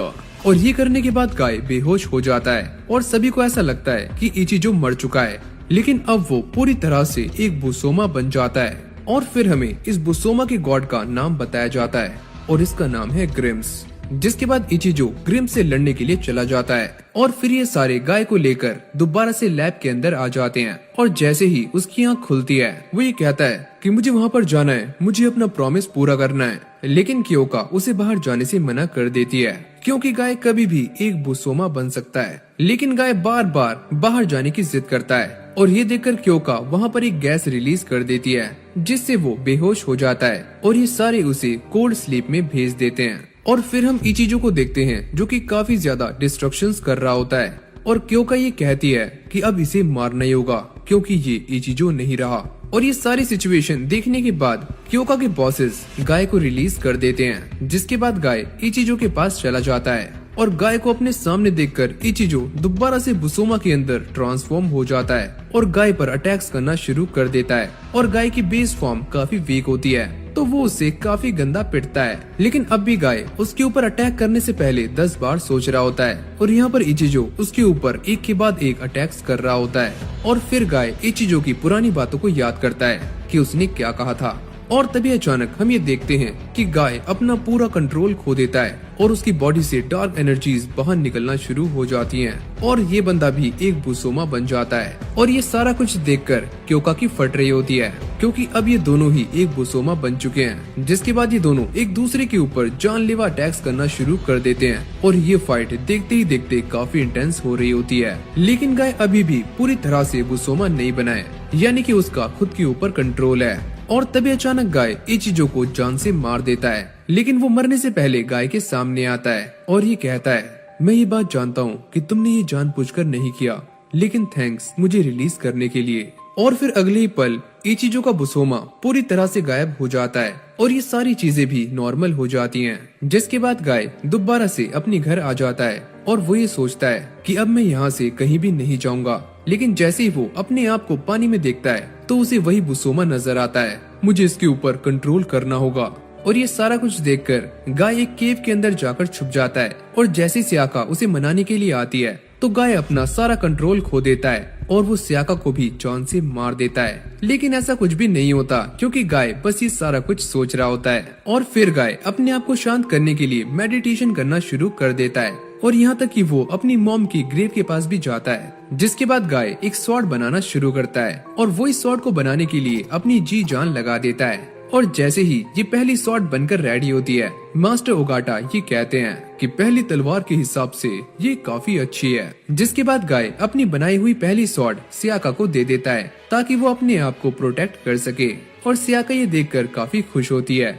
और ऐसे ही काफी लंबा टाइम बीत जाता है और फिर हमें एक रात का सीन दिखाया जाता है जहाँ पर गाय इस घर को छोड़कर जा रहा होता है और वो इस घर को देखकर ये कहता है गुड बाय। लेकिन सियाका ये सारा कुछ नोटिस कर लेती है और वो ये समझ जाती है कि पक्का गाय कुछ करने वाला है। और फिर गाय एक जंगल के अंदर जाकर अपने शिर्यू वाले हाथ को अलग करने की काफी कोशिशें करता है। लेकिन जब वो ऐसा नहीं कर पाता तो वो एक काफी बड़ी बिल्डिंग के ऊपर से छलांग लगा देता है और सियाका ये सारा कुछ देख लेती है और उसे ऐसा लगता है कि गाय मर चुका है। और फिर हम मार्कस को देखते हैं जो कि एक लेजेंडरी डीमन वेपन को ढूंढने के लिए एक मिशन पर आता है और यहाँ के लोग उसे देखते ही उसके ऊपर अटैक्स करना शुरू कर देते हैं। लेकिन मार्कस इन सभी को निपटा देता है। और तभी एक बंदा ये बताता है कि वो वेपन हमारे पास नहीं है, वो तो हमारी कैप्टन के पास है। और तभी अचानक यहाँ पर एक जोरदार धमाका होता है और मार्कस ये नोटिस करता है कि उसके सामने एक बंदा खड़ा है, लेकिन ये बंदा पॉसेस हो चुका है। और जैसे ये बंदा मार्कस के ऊपर अटैक करने के लिए आगे आता है तो मार्कस अपनी स्वॉर्ड का इस्तेमाल करके इस बंदे को पैरालाइज कर देता है और जान से मार देता है। और जब ये सारा मिशन कंप्लीट हो जाता है तो क्योका मार्कस से कहती है कि तुमने काफी अच्छा काम किया। लेकिन ये सारा कुछ करने के बाद मार्कस काफी थक जाता है तो वो क्योका से छुट्टियों की डिमांड करता है। और फिर हमें 3 बच्चों को दिखाया जाता है जो कि एक अस्पताल के अंदर होती हैं और ये तीनों ही यहाँ पर रह रहकर काफी पक चुकी हैं और यहाँ से बाहर निकलना चाहती हैं। और तभी यहाँ पर एक डॉक्टर आता है और वो रिया से ये कहता है कि चलो तुम्हारे चेकअप का टाइम हो चुका है। जिसके बाद वो इसे लेकर एक रूम के अंदर आ जाता है जहाँ पर इसके ऊपर एक एक्सपेरिमेंट होने वाला है। और ये लड़की शिन की बहन है और ये अपने भाई से दोबारा मिलना चाहती है। और फिर अगले सीन में हम क्योका को देखते हैं जो कि अब भी मार्कस के ऊपर ही रिसर्च कर रही होती है और उसे ये पता चलता है कि मार्कस के बुसोमा बनने की चांसेस अभी 0% हैं। और ये देखकर ये सारे काफी चौंक जाते हैं। और फिर डॉक्टर्स ये बताते हैं कि इस बंदे के पास कोई बुसोमा नहीं है, इसके पास एक डीमन है जो कि इसकी स्वॉर्ड के अंदर रहता है, तो हमें इस बात का काफी ख्याल रखना होगा। जिसके बाद हम दोबारा से मार्कस को देखते हैं और वो एरिका के साथ होता है। लेकिन इस बार मार्कस को एरिका के ऊपर थोड़ा बहुत डाउट होना शुरू हो जाता है और ये देखकर वो यहाँ से निकलने की कोशिश करती है। लेकिन मार्कस समझ जाता है कि ये कोई और है। और फिर हम सियाका को देखते हैं जो कि 3 महीने बाद स्कूल आती है, लेकिन वो काफी शांत होती है। लेकिन शिन उसकी सारी बातें समझ जाता है और वो सभी को सारी बातें एक्सप्लेन करना शुरू कर देता है। और सियाका के फ्रेंड्स को ऐसा लगता है कि इन दोनों के बीच में कुछ चल रहा है। और तभी शिन ये कहता है कि मुझे ऐसा लगता है कि इस लड़की के अंदर काफी दुख है, लेकिन ये हमारे सामने हंसने का नाटक कर रही है। और दूसरी तरफ हम एरिका को देखते हैं जो कि क्योका को ये बताती है कि मार्कस अब मेरी बातों को मान रहा है और वो मुझसे शादी करना चाहता है। और यहाँ तक कि उसने शोशिडाई कंपनी के साथ काम करने के लिए हाँ भी कर दिया है। और फिर हम दोबारा से मार्कस को देखते हैं जिसे अब एरिका के ऊपर शक होना शुरू हो गया है और वो इसकी जांच पड़ताल करनी शुरू कर देता है। और यहाँ पर क्योका एरिका को ये समझा रही होती है कि उसे मार्कस के साथ बस थोड़े टाइम के लिए ही शादी करनी है और उसके बाद वो फ्री हो जाएगी और किसी और के साथ काम कर सकती है। लेकिन ये सारी बातें सुनकर एरिका को बिल्कुल भी अच्छा नहीं लगता और वो ऐसा करने से मना करती है। और तभी अचानक हम ये देखते हैं कि मार्कस भी ये सारी बातें सुन रहा होता है। और जब क्योका उसे ये बताती है कि नोइकी मर चुका है तो ये सुनने के बाद मार्कस काफी शॉक्ड हो जाता है और वो ये देखता है कि इन सभी ने नोइकी को मारने के लिए कोल्ड स्लीप के अंदर ही एक गैस का इस्तेमाल किया था और ये देखकर मार्कस की फटकर हाथ में आ जाती है। आखिरकार ये लोग ऐसा कैसे कर सकते हैं। और जब उसके सामने ये सारी पोल पट्टी खुल जाती है तो वो एक काफी इविल स्माइल करता है और ये कहता है कि तुम मरने वाली हो। जिसके बाद मार्कस एरिका के पास आ जाता है और ये कहता है कि तुमने मुझे धोखा दिया है। अरे सुनो, हमने ढूंढ लिया है कि हम तुम्हें ठीक कैसे कर सकते हैं। लेकिन मार्कस उसको पकड़ लेता है और ये कहता है कि तुम मेरे साथ ऐसा कैसे कर सकती हो, मैं जान चुका हूँ कि तुम कौन हो। और एरिका उसे शांत करने के लिए उसे एक पप्पी दे देती है। लेकिन तभी अचानक वो ये नोटिस करती है कि मार्कस ने उसके पेट में अपनी पूरी की पूरी तलवार घुसा दी होती है, जिसको देखकर एरिका उससे माफी मांगती है। लेकिन मार्कस कहता है कि तुम सारी की सारी लड़कियां एक जैसी होती हो। और ये बोलने के बाद वो एक बुसोमा बन जाता है और एरिका को काफी गंदा टॉर्चर करना शुरू कर देता है। और तभी हम ये देखते हैं कि क्योका के पास एक बंदा आता है और वो ये बताता है कि मार्कस एक बुसोमा बन चुका है और यहाँ तक कि एरिका भी मर चुकी है और मार्कस यहाँ से निकलना चाहता है। और ये सारे उसे रोकने के लिए चारों तरफ बैरियर्स लगा देते हैं। लेकिन मार्कस काफी खतरनाक होता है और वो सभी को एक एक करके मारना शुरू कर देता है। और फिर हमें कोल्ड स्लीप का एक सीन दिखाया जाता है जहाँ पर 3 बंदों को मार्कस को मारने के लिए भेजा जा रहा होता है। और इन तीनों में से एक बंदा वही होता है जो कि एक बार्बर था, यानी कि एरी। जिसके बाद ये तीनों बंदे उससे लड़ने के लिए तैयार हो जाते हैं और ये कंपनी उन्हें बताती है कि जिस बंदे से तुम लड़ने के लिए जा रहे हो वो एक बुसोमा नहीं, एक डीमन है। और फिर ये तीनों एक हेलीकॉप्टर के अंदर बैठकर वहाँ पर जाने के लिए निकल जाते हैं। और ये दोनों एरी से बात करने की काफी कोशिश करते हैं पर एरी शांत रहता है। और फिर हम एरी का एक फ्लैशबैक देखते हैं जहाँ पर उसने यासुका से बचने के लिए इस कंपनी को ज्वाइन किया होता है ताकि उसे इस मोटी भद्दी से शादी ना करनी पड़े। और दूसरी तरफ हम सियाका को देखते हैं जो कि जा रही होती है, लेकिन वो जाते हुए काफी सारे पेपर्स नीचे गिरा देती है। तो शिन उसकी हेल्प करने के लिए आ जाता है और ये कहता है कि चलो एक काम करते हैं, बाहर घूमने चलते हैं। और सियाका भी उसके साथ जाने के लिए मान जाती है। जिसके बाद ये दोनों घूमने के लिए बाहर आ जाते हैं और काफी सारी मस्ती करते हैं। और फिर हमें दोबारा से उन्हीं 3 लड़कियों को दिखाया जाता है जो कि इस अस्पताल से बाहर निकलने की कोशिश कर रही होती हैं। लेकिन सारे के सारे गेट्स बंद होते हैं, यानी कि वो यहाँ से बाहर नहीं जा सकती। और फिर हमें दोबारा से उन्हीं 3 बंदों को दिखाया जाता है जो कि अपने मिशन पर जा रहे होते हैं। लेकिन तभी अचानक उनके सामने यासुका आ जाती है और वो एरी को देखकर ये कहती है, अरे वाह, तुम यहाँ पर हो और अब तुम्हें मुझसे शादी करनी होगी। लेकिन यासुका को देखकर एरी को ठंडे पसीने आने शुरू हो जाते हैं। जिसके बाद ये सारे उसके ऊपर अटैक कर देते हैं। लेकिन यासुका एक काफी जहरीला पाद मारती है जिससे ये सारे पैरालाइज हो जाते हैं। लेकिन एरी यहाँ से भाग जाता है और अब यासुका भी उसका पीछा करने के लिए निकल जाती है। और एरी कहता है कि मैं इससे अकेला नहीं लड़ सकता, मुझे बैकअप चाहिए। और फिर हमें दोबारा से उसी मिस्टीरियस लड़की को दिखाया जाता है जो कि ये कहती है कि हमें अपने दिमाग को शांत रखना चाहिए। और मुझे ऐसा लगता है कि कहीं न कहीं बुसोमा की फाइट चल रही है। और यहाँ पर ये तीनों लड़कियां अब भी बाहर निकलने की काफी कोशिश कर रही होती हैं। जिसके बाद इन तीनों को एक डोर मिल जाता है और जैसे ये उसे खोलकर देखती हैं तो इनके सामने न जाने क्या चीज होती है, जिसको देखकर ये काफी शॉक्ड हो जाती हैं। लेकिन तभी अचानक पीछे से डॉक्टर आ जाता है जो कि इन तीनों को पकड़कर इन्हें बेहोश कर देता है और ये कहता है कि तुमने जरूरत से कुछ ज्यादा ही देख लिया और अब मुझे दोबारा से तुम तीनों की याददाश्त को गायब करना होगा। और फिर अगले सीन में हम शिन को देखते हैं जो कि सियाका के साथ होता है और यहाँ पर वो उसे अपने पास्ट के बारे में बता रहा होता है कि जब मैं छोटा था तो मेरे साथ काफी अजीब हुआ था क्योंकि मेरी माँ मुझे डीमन से प्रोटेक्ट कर रही थी, लेकिन उस डीमन ने मेरी माँ को जान से मार दिया। जिसके बाद वो ये कहता है कि उस इंसिडेंट के बाद मैं और मेरी बहन ही बचे, लेकिन मेरी बहन की हालत काफी खराब है और तभी से मुझे वायलेंस पसंद नहीं है। और ये सारी बातें सुनकर सियाका काफी चौंक रही होती है क्योंकि यहाँ पर शिन गाय की तरह बातें कर रहा होता है कि मैं बचपन से डार्कनेस से भागता हुआ आ रहा हूँ और मुझे ऐसा लगता है कि ये डार्कनेस मुझे निगलना चाहती है। और जब मैं छोटा था तो ये डार्कनेस मुझे स्वेलो करने की कोशिश किया करती थी और तभी से मैं इससे बचता हुआ आ रहा हूँ। और ये सारी बातें सुनने के बाद सियाका के सामने गाय का फेस आता है और तभी अचानक हम ये देखते हैं कि शिन अजीब सी हरकतें करना शुरू कर देता है और वो अपना आपा खोने ही वाला होता है। लेकिन तभी सियाका उसे ये कहती है कि तुम टेंशन मत लो, मैं तुम्हारे साथ हूँ और मैं तुम्हें प्रोटेक्ट करूंगी। और फिर अगली सीन में हम शिन के डैड को देखते हैं जो ये कहते हैं कि मुझे ऐसा लगता है कि शिर्यू अब भी प्यासा है और इसकी प्यास को बुझाने के लिए हमें और ब्लड चाहिए। और तभी हम ये नोटिस करते हैं कि उनके सामने कोई लेटा हुआ होता है जिसके ब्लड का यूज करके ये शिर्यू की प्यास बुझा रहे होते हैं। और फिर हम शिन को देखते हैं जो कि अपनी बहन से मिलने के लिए अस्पताल के अंदर आता है और वो उसे देखकर काफी खुश हो जाती है और ये बताती है, सुनो भाई, डॉक्टर ने कहा है कि मैं काफी जल्दी ठीक होने वाली हूँ। और फिर अगली सीन में हम दोबारा से उसी मिस्टीरियस लड़की को देखते हैं और इसका नाम है हिमिको। और तभी इसके पीछे एक बुसोमा आ जाता है। तुम चाहो तो मुझे मार सकते हो और मारकर अपनी प्यास बुझा सकते हो। और फिर हम शिन को देखते हैं जो कि अपनी बहन रिए से बात कर रहा होता है और वो ये पूछता है कि तुम कैसी हो।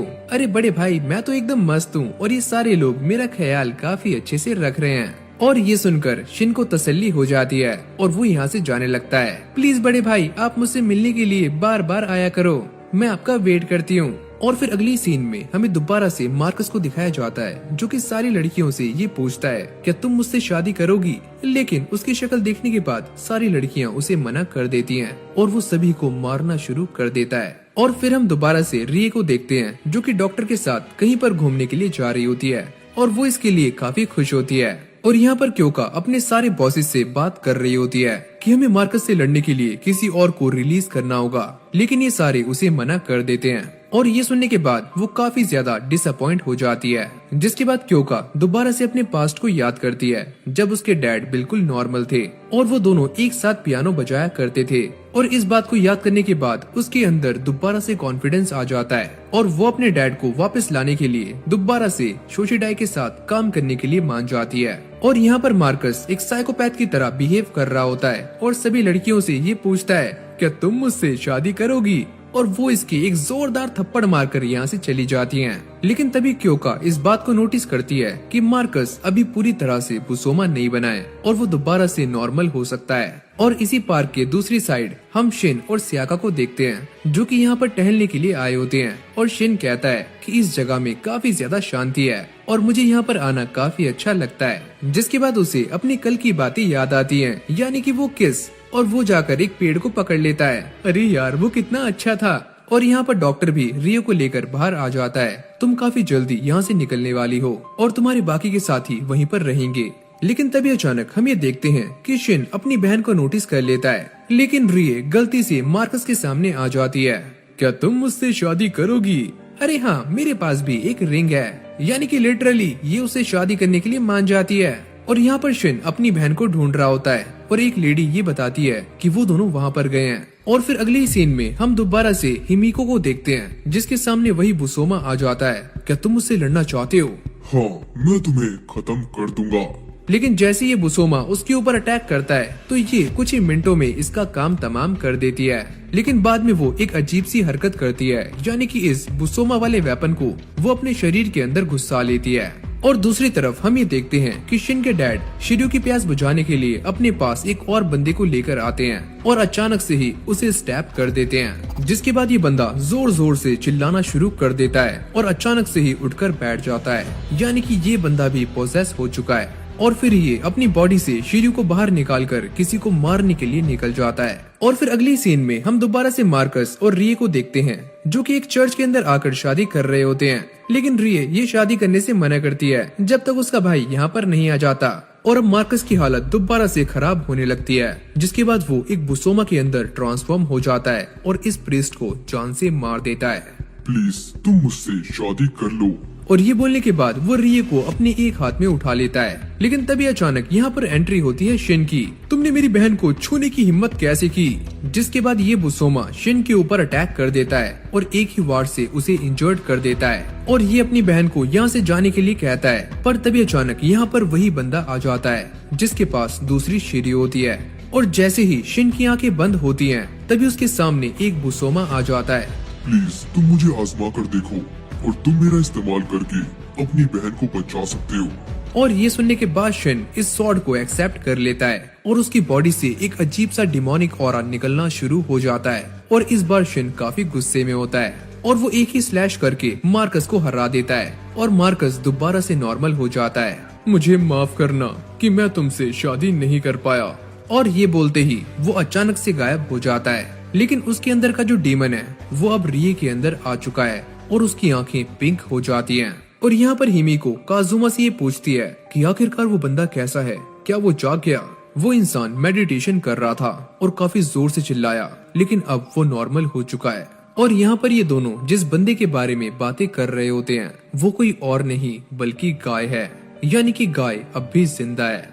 और इसके बाद हम ये देखते हैं कि कुछ छपरी एक लड़के को परेशान कर रहे होते हैं और उसे मारकर उसकी जेब से पैसे भी निकाल लेते हैं। तुम बुरा मत मानना क्योंकि हम तो दोस्त हैं। जिसके बाद ये लड़का एक म्यूजियम के अंदर चला जाता है और जैसे ये सामने एक स्टैचू को देखता है तो उसके अंदर से एक आंख इसी को ही देख रही होती है, जिसको देखकर इसकी फट जाती है। और फिर अगली सीन में हम गाय को देखते हैं जो कि लेडी हिमिको से बातें कर रहा था और वो उसके लिए एक वुडन हैंड लेकर आती है। ये तुम्हारे पहले वाले जितना अच्छा तो नहीं है लेकिन आई होप ये तुम्हें पसंद आएगा। और गाय को ये हैंड काफी पसंद भी आता है। और तभी काजुमो उससे ही कहता है कि तुम्हें मुझे भी थैंक्स बोलना चाहिए क्योंकि जिस दिन तुमने सुसाइड की थी उस दिन मैं ही था जिसने तुम्हें बचाया था। अच्छा तो तुम्हारा नाम काजुमो है, लेकिन मैंने तुमसे नहीं कहा था कि तुम मेरी जान बचाओ। देख रहे हो भाई, इसका घमंड चरम सीमा पर है। जिसके बाद ये सारे एक प्रैक्टिस एरिना के अंदर आ जाते हैं जहाँ पर लेडी हिमिको के काफी सारे स्टूडेंट्स प्रैक्टिस कर रहे होते हैं ताकि वो अपनी स्किल्स को एक लेवल अप कर सके।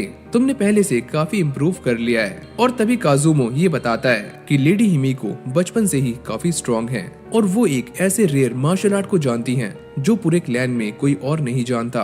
और फिर ये दोनों स्टूडेंट्स उसके साथ प्रैक्टिस करने के लिए तैयार हो जाते हैं, लेकिन लेडी हिमिको एक ही सेकंड में यहाँ से टेलीपोर्ट हो जाती है। काजुमो कहता है ये काफी स्ट्रॉन्ग हैं और इन्होंने अभी तक अपनी बॉडी के अंदर 21 इविल वेपन्स को एब्जॉर्ब करके रखा हुआ है। और फिर हमें दोबारा से उसी लड़के को दिखाया जाता है जो कि स्टैचू से ये कहता है क्या तुम मेरे दोस्त बनोगे।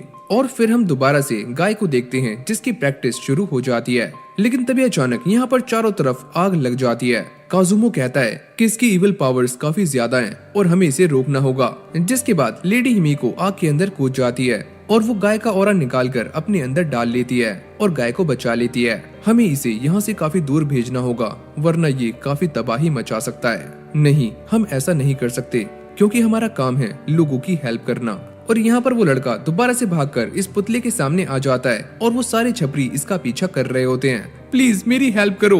तुम मेरी हेल्प ले सकते हो और मैं तुम्हारा दोस्त बनने के लिए तैयार हूँ। जिसके बाद गाय हिमिको से ये पूछता है क्या मैं भी तुम्हारी तरह वो होलोनेस सीख सकता हूँ। और वो ये बताता है कि जब मैं पैदा हुआ था तभी से मेरे साथ शिर्यू है और उसका मेरे साथ एक बॉन्ड है, लेकिन मैं इस बॉन्ड को तोड़ना चाहता हूँ।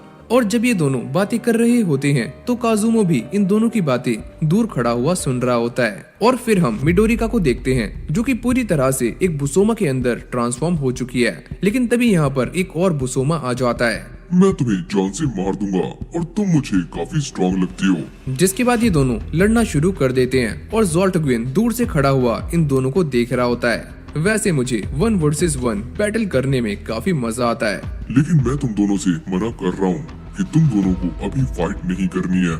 और इस फाइट के अंदर मिडोरिका काफी बुरी तरह से हार जाती है। और फिर हम गाय को देखते हैं जो कि यहाँ से जाने की जिद कर रहा होता है, लेकिन काजुमो उसको चैलेंज कर देता है अगर तुमने मुझे हरा दिया तो तुम यहाँ से जा सकते हो। लेकिन गाय उसे मना कर देता है कि मैं यहाँ से कहीं भी नहीं जाऊंगा क्योंकि मुझे काफी कुछ सीखना है। और तभी अचानक काजुमो उसके ऊपर अटैक्स करना शुरू कर देता है और फिर यहाँ पर एक काफी बड़ा बुसोमा आ जाता है और ये दोनों उसे देखकर घबरा जाते हैं। और फिर ये बुसोमा दोबारा से अपनी नॉर्मल फॉर्म के अंदर आ जाता है, यानी वही लड़का बन जाता है। और इस बुसोमा को यहाँ पर लेडी हिमिको ने बुलाया होता है और यहीं से हमारा सीन चेंज हो जाता है। और फिर हम शिन को देखते हैं जो कि एक हॉस्पिटल के अंदर होता है और इस बंदे की हालत काफी खराब है। और तभी अचानक इसके सर में जोर से दर्द होता है और इसे याद आता है कि किस तरह से शिर्यो ने इसकी बॉडी पर कंट्रोल किया था। और ये उस बुसोमा को भी याद करता है जिसने इसकी बहन को पकड़ा हुआ था। और शिन के डैड भी यहीं पर होते हैं। तुम घबराओ मत, तुम काफी जल्दी ठीक हो जाओगे। और फिर ये दोनों अपने एक पास्ट को याद करते हैं जहाँ पर एक बुसोमा ने इनकी पूरी की पूरी फैमिली को जान से मार दिया था। और ये बुसोमा कोई और नहीं बल्कि ग्रिम्स था। जिसके बाद उसके डैड शिन को लेकर शोशिडाई में आ जाते हैं जहाँ पर उसके ऊपर एक एक्सपेरिमेंट होने वाला है और शायद से इन्होंने एक एंटीबायोटिक बना लिया है जिससे ये शिन को पूरी तरह से बुसोमा बनने से रोक सकते हैं। और फिर हम दोबारा से उसी लड़के को देखते हैं जो कि लेडी हिमिको के पास होता है और काजुमो कहता है कि ये एक बुसोमा है तो हमें इसे जान से मार देना चाहिए, लेकिन वो इसे मारने के बिल्कुल भी हक में नहीं होती और काजुमो को भी उसकी बात माननी पड़ती है। और जब ये लड़का एक चिड़िया के बच्चे को दोबारा से उसके घोंसले में रख रहा होता है तो तो यहाँ पर कुछ छपरी आ जाते हैं जो कि उसे देखकर ये कहते हैं, अबे ओए सुन, तेरी हिम्मत कैसे हुई इस पेड़ के ऊपर चढ़ने की? क्या तू नहीं जानता कि ये पेड़ एक पवित्र पेड़ है? जिसके बाद ये सारे छपरी उसे नीचे उतार लेते हैं और उसे मारने ही वाले होते हैं। प्लीज मुझे मत मारो, वरना मैं अपना आपा खो दूंगा और कुछ और बन जाऊंगा। और ये सारा कुछ गाय भी देख लेता है और वो इन्हें आकर मना करता है कि तुम इसे मत मारो, वरना तुम्हारे साथ काफी बुरा हो जाएगा। और गाय की बात सुनकर ये सारे छपरी यहाँ से चले जाते हैं और यहीं से हमारा सीन चेंज हो जाता है और फिर हम सियाका को देखते हैं जिसके पास अब भी गाय की सॉर्ड होती है और वो उस मोमेंट को याद करती है कि किस तरह से गाय ने उसे ये सॉर्ड दी थी और अभी भी उसे यही लग रहा होता है कि गाय मर चुका है। ये सारी मेरी गलती है और मेरी वजह से ही गाय की लाइफ इतनी दिक्कतों में फंसी और आज वो मर गया। मुझे ही शिर्यू को उसे देना नहीं चाहिए था। और फिर हमें शिन को दिखाया जाता है जो कि अब पूरी तरह से रिकवर हो चुका है और अब उसके बुसोमा बनने के चांसेस 0% हैं। लेकिन जैसे ही शिन यहाँ से रिकवर होकर अपने घर वापस जा रहा होता है तभी अचानक उसे किसी की आवाज आती है और ये आवाज किसी और की नहीं बल्कि गाय के हाथ की होती है जो कि शिन को पोजेस कर लेता है कि तुम मुझे गाय के पास लेकर चलो। और जैसे क्योका गाय के हाथ के पास जाती है वो ये नोटिस करती है कि शिन इस हाथ को लेकर यहाँ से रफू चक्कर हो चुका है और वो गाय को ढूंढते ढूंढते उसके पास तक पहुँच जाता है और जैसे उसे गाय मिलता है ये उसका हाथ उसके सामने रख देता है। लेकिन तभी अचानक हम ये देखते हैं कि गाय इस हाथ को पानी के अंदर फेंक देता है। मैं इस हाथ को दोबारा इस्तेमाल करना नहीं चाहता। और यहाँ पर वही लड़का भी खड़ा होता है जो कि इन दोनों की सारी बातें सुन रहा होता है और यहाँ पर शिन गाय को थैंक्स बोलता है क्योंकि उस दिन गाय ने उसकी हेल्प की थी उसकी जान बचाने में। लेकिन तभी यहाँ पर एक जोरदार ब्लास्ट होता है और जैसे ये सारे वहाँ पर जाकर देखते हैं तो इनके सामने वही बंदा खड़ा होता है जिसने मिडोरिका को हराया है और ये बंदा एक साइको की तरह उन सभी के ऊपर अटैक्स करना शुरू कर देता है और यहाँ तक कि वो गाय का लकड़ी वाला हाथ भी तोड़ देता है। और ये देखकर कुमो अपने आप को दोबारा से एक बुसोमा के अंदर ट्रांसफॉर्म कर लेता है। लेकिन सामने वाले बुसोमा के पास तमंचे होते हैं और जैसे वो इन तमंचों से गाय के ऊपर अटैक करता है तो वो कुमो को भी एक ही झटके में हरा देता है। जिसके बाद यहाँ पर लेडी हिमिको के स्टूडेंट्स आ जाते हैं और वो अपने पावर्स का इस्तेमाल करके इस बुसोमा को पैरालाइज करने की कोशिश करते हैं। लेकिन ये बुसोमा काफी स्ट्रॉन्ग होता है और उन सभी को एक ही झटके में मौत की नींद सुला देता है। और ये सारा कुछ देखकर गाय अपना कंट्रोल खोना शुरू कर देता है और उसे दोबारा से शिर्यू की आवाजें आनी शुरू हो जाती हैं। मार दो इसे, जान से मार दो इसे। और तभी अचानक हम ये देखते हैं कि शिर्यू अचानक से पानी से बाहर निकल जाता है और उड़ते हुए दोबारा से गाय की बॉडी में आकर अटैच हो जाता है जिससे यहाँ पर एक काफी खतरनाक ब्लास्ट होता है। और जैसे ही ये सारा धुआं छड़ता है तो हम सामने दो लाल आंखें देखते हैं। मैं तुम्हें जान से मार दूंगा। और ये देखकर सारे लोग चौंक जाते हैं और गाय काफी जोर से चिल्लाता है कि बस बहुत हुआ और अब मैं ये सारा कुछ सहने वाला नहीं हूँ। और लो भाई, गाय दोबारा से एक बुसोमा बन जाता है। काजुमो कहता है कि मुझे इसे पहले ही मार देना चाहिए था। जिसके बाद यहाँ पर एक और जोरदार ब्लास्ट होता है और गाय उस तमंचे वाले बुसोमा को जान से मार देता है। और ये सारा कुछ देखकर काजुमो की फट रही होती है, मुझसे काफी बड़ी गलती हो गई, मुझे तो तुम्हें पहले ही मार देना चाहिए था। और ये सुनते ही गाय इस बंदे की भी बैंड बजाकर यहाँ से निकल जाता है। और फिर अगले ही सीन में हम ये देखते हैं कि लेडी हिमिको के काफी सारे स्टूडेंट्स मारे जा चुके हैं। मैंने आपसे पहले ही कहा था कि हमें उसे जान से मार देना चाहिए।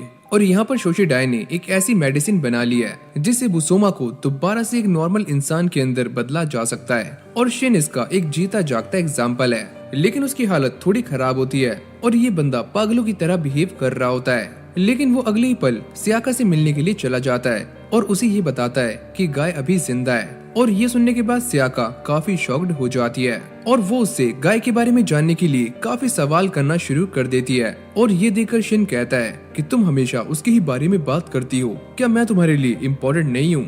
और शिन उसके ऊपर गुस्सा करने लगता है, लेकिन बाद में वो अपने आप को कंट्रोल कर लेता है। और तभी क्योका ये नोटिस करती है कि जोल्ट ग्विन दोबारा से आ गया है और वो तबाही मचा रहा है। जिसके बाद वो ये फैसला करती है कि वो अपने डैड को वापस लाने के लिए यहाँ से वो एंटीडोट लेकर जाएगी। लेकिन उसके बॉसेस उसे ऐसा करने से मना कर देते हैं, तो वो डिसाइड करती है कि वो इसे चुराने वाली है। और दूसरी तरफ हम ये देखते हैं कि जोल्ट ग्विन के सामने एरी खड़ा होता है। आखिरकार तुम मेरे सामने क्या कर रहे हो? मुझे ऐसा लगता है कि तुम्हें मौत प्यारी है। लेकिन तभी अचानक क्योका यहाँ पर आ जाती है और वो इस एंटीबायोटिक को जोल्ट ग्विन को लगा देती है। तुमसे तो मैं बाद में निपटूंगा, पहले मैं इसे ठिकाने लगा दूं। और वो एरी की हालत काफी गंदी कर देता है, जिसके बाद ये एंटीबायोटिक काम करना शुरू कर देती है और ज़ोल्टग्विन नीचे गिर जाता है। और फिर हम गाय को देखते हैं जो कि सिटी के अंदर आ जाता है, लेकिन यहाँ पर आने के बाद वो सारे लोगों को पोजेस कर देता है और सारे ही लोग एक दूसरे को मारना शुरू कर देते हैं। और फिर हमें ताकुमा का एक पास्ट दिखाया जाता है जहाँ पर उसकी वाइफ की डेथ हो जाती है और वो ये फैसला करता है कि आज के बाद मैं उस किसी भी इंसान को नहीं खोऊंगा जो मेरे काफी करीब है। और यही वो रीजन था जिसके लिए ताकुमा उस माइन के अंदर गया था, यानी कि ये वो पहली वाली स्टोरी है। और फिर हमारा सीन दोबारा से प्रेजेंट में आता है और जैसे ताकुमा की आंख खुलती है वो अपने सामने क्योका को नोटिस करता है। क्या तुम सच में मेरी बेटी हो? तुम तो काफी बड़ी हो चुकी हो। और ये सुनते ही उसकी आंखों में आंसू आ जाते हैं, लेकिन शोशिडाई वाले इन दोनों को पकड़ने के लिए यहाँ पर आ जाते हैं क्योंकि उनको अब भी यही लग रहा होता है कि ये बंदा ज़ोल्टग्विन है और काफी खतरनाक है। और यहाँ पर क्योका अपने डैड को बचाने की काफी कोशिशें करती है, लेकिन उनमें से एक बंदा उसके डैड को गोली मार देता है। प्लीज बेटी तुम यहाँ से निकल जाओ क्योंकि मैं कभी भी ज़ोल्टग्विन बन सकता हूँ। लेकिन वो इसकी बातें नहीं मानती, जिसके बाद ये बंदा क्योका को भी जान से मार देता है और वो अधमरी हालत में अपने डैड को रोकने की अब भी कोशिशें कर रही होती है। प्लीज डैड आप मत जाइए। तुम्हें क्या लगा कि वो छोटी सी चीज मुझे बुसोमा बनने से रोक सकती है? ये बॉडी मेरे लिए परफेक्ट है। जिसके बाद क्योका यहीं पर मर जाती है। और फिर हम गाय को देखते हैं जिसने पूरे शहर का माहौल खराब कर दिया है और सारे लोग पोजेस हो चुके हैं। और तभी ग्रिम्स ये कहता है ये सारा कुछ वैसे ही हो रहा है जैसा कि मैंने सोचा था। अब आएगा बुसोमा राज। और कुमो गाय को रोकने की काफी कोशिशें करता है, लेकिन गाय उसे भी हरा देता है। मैं अब वो नहीं हूँ जो कि तुम समझ रहे हो।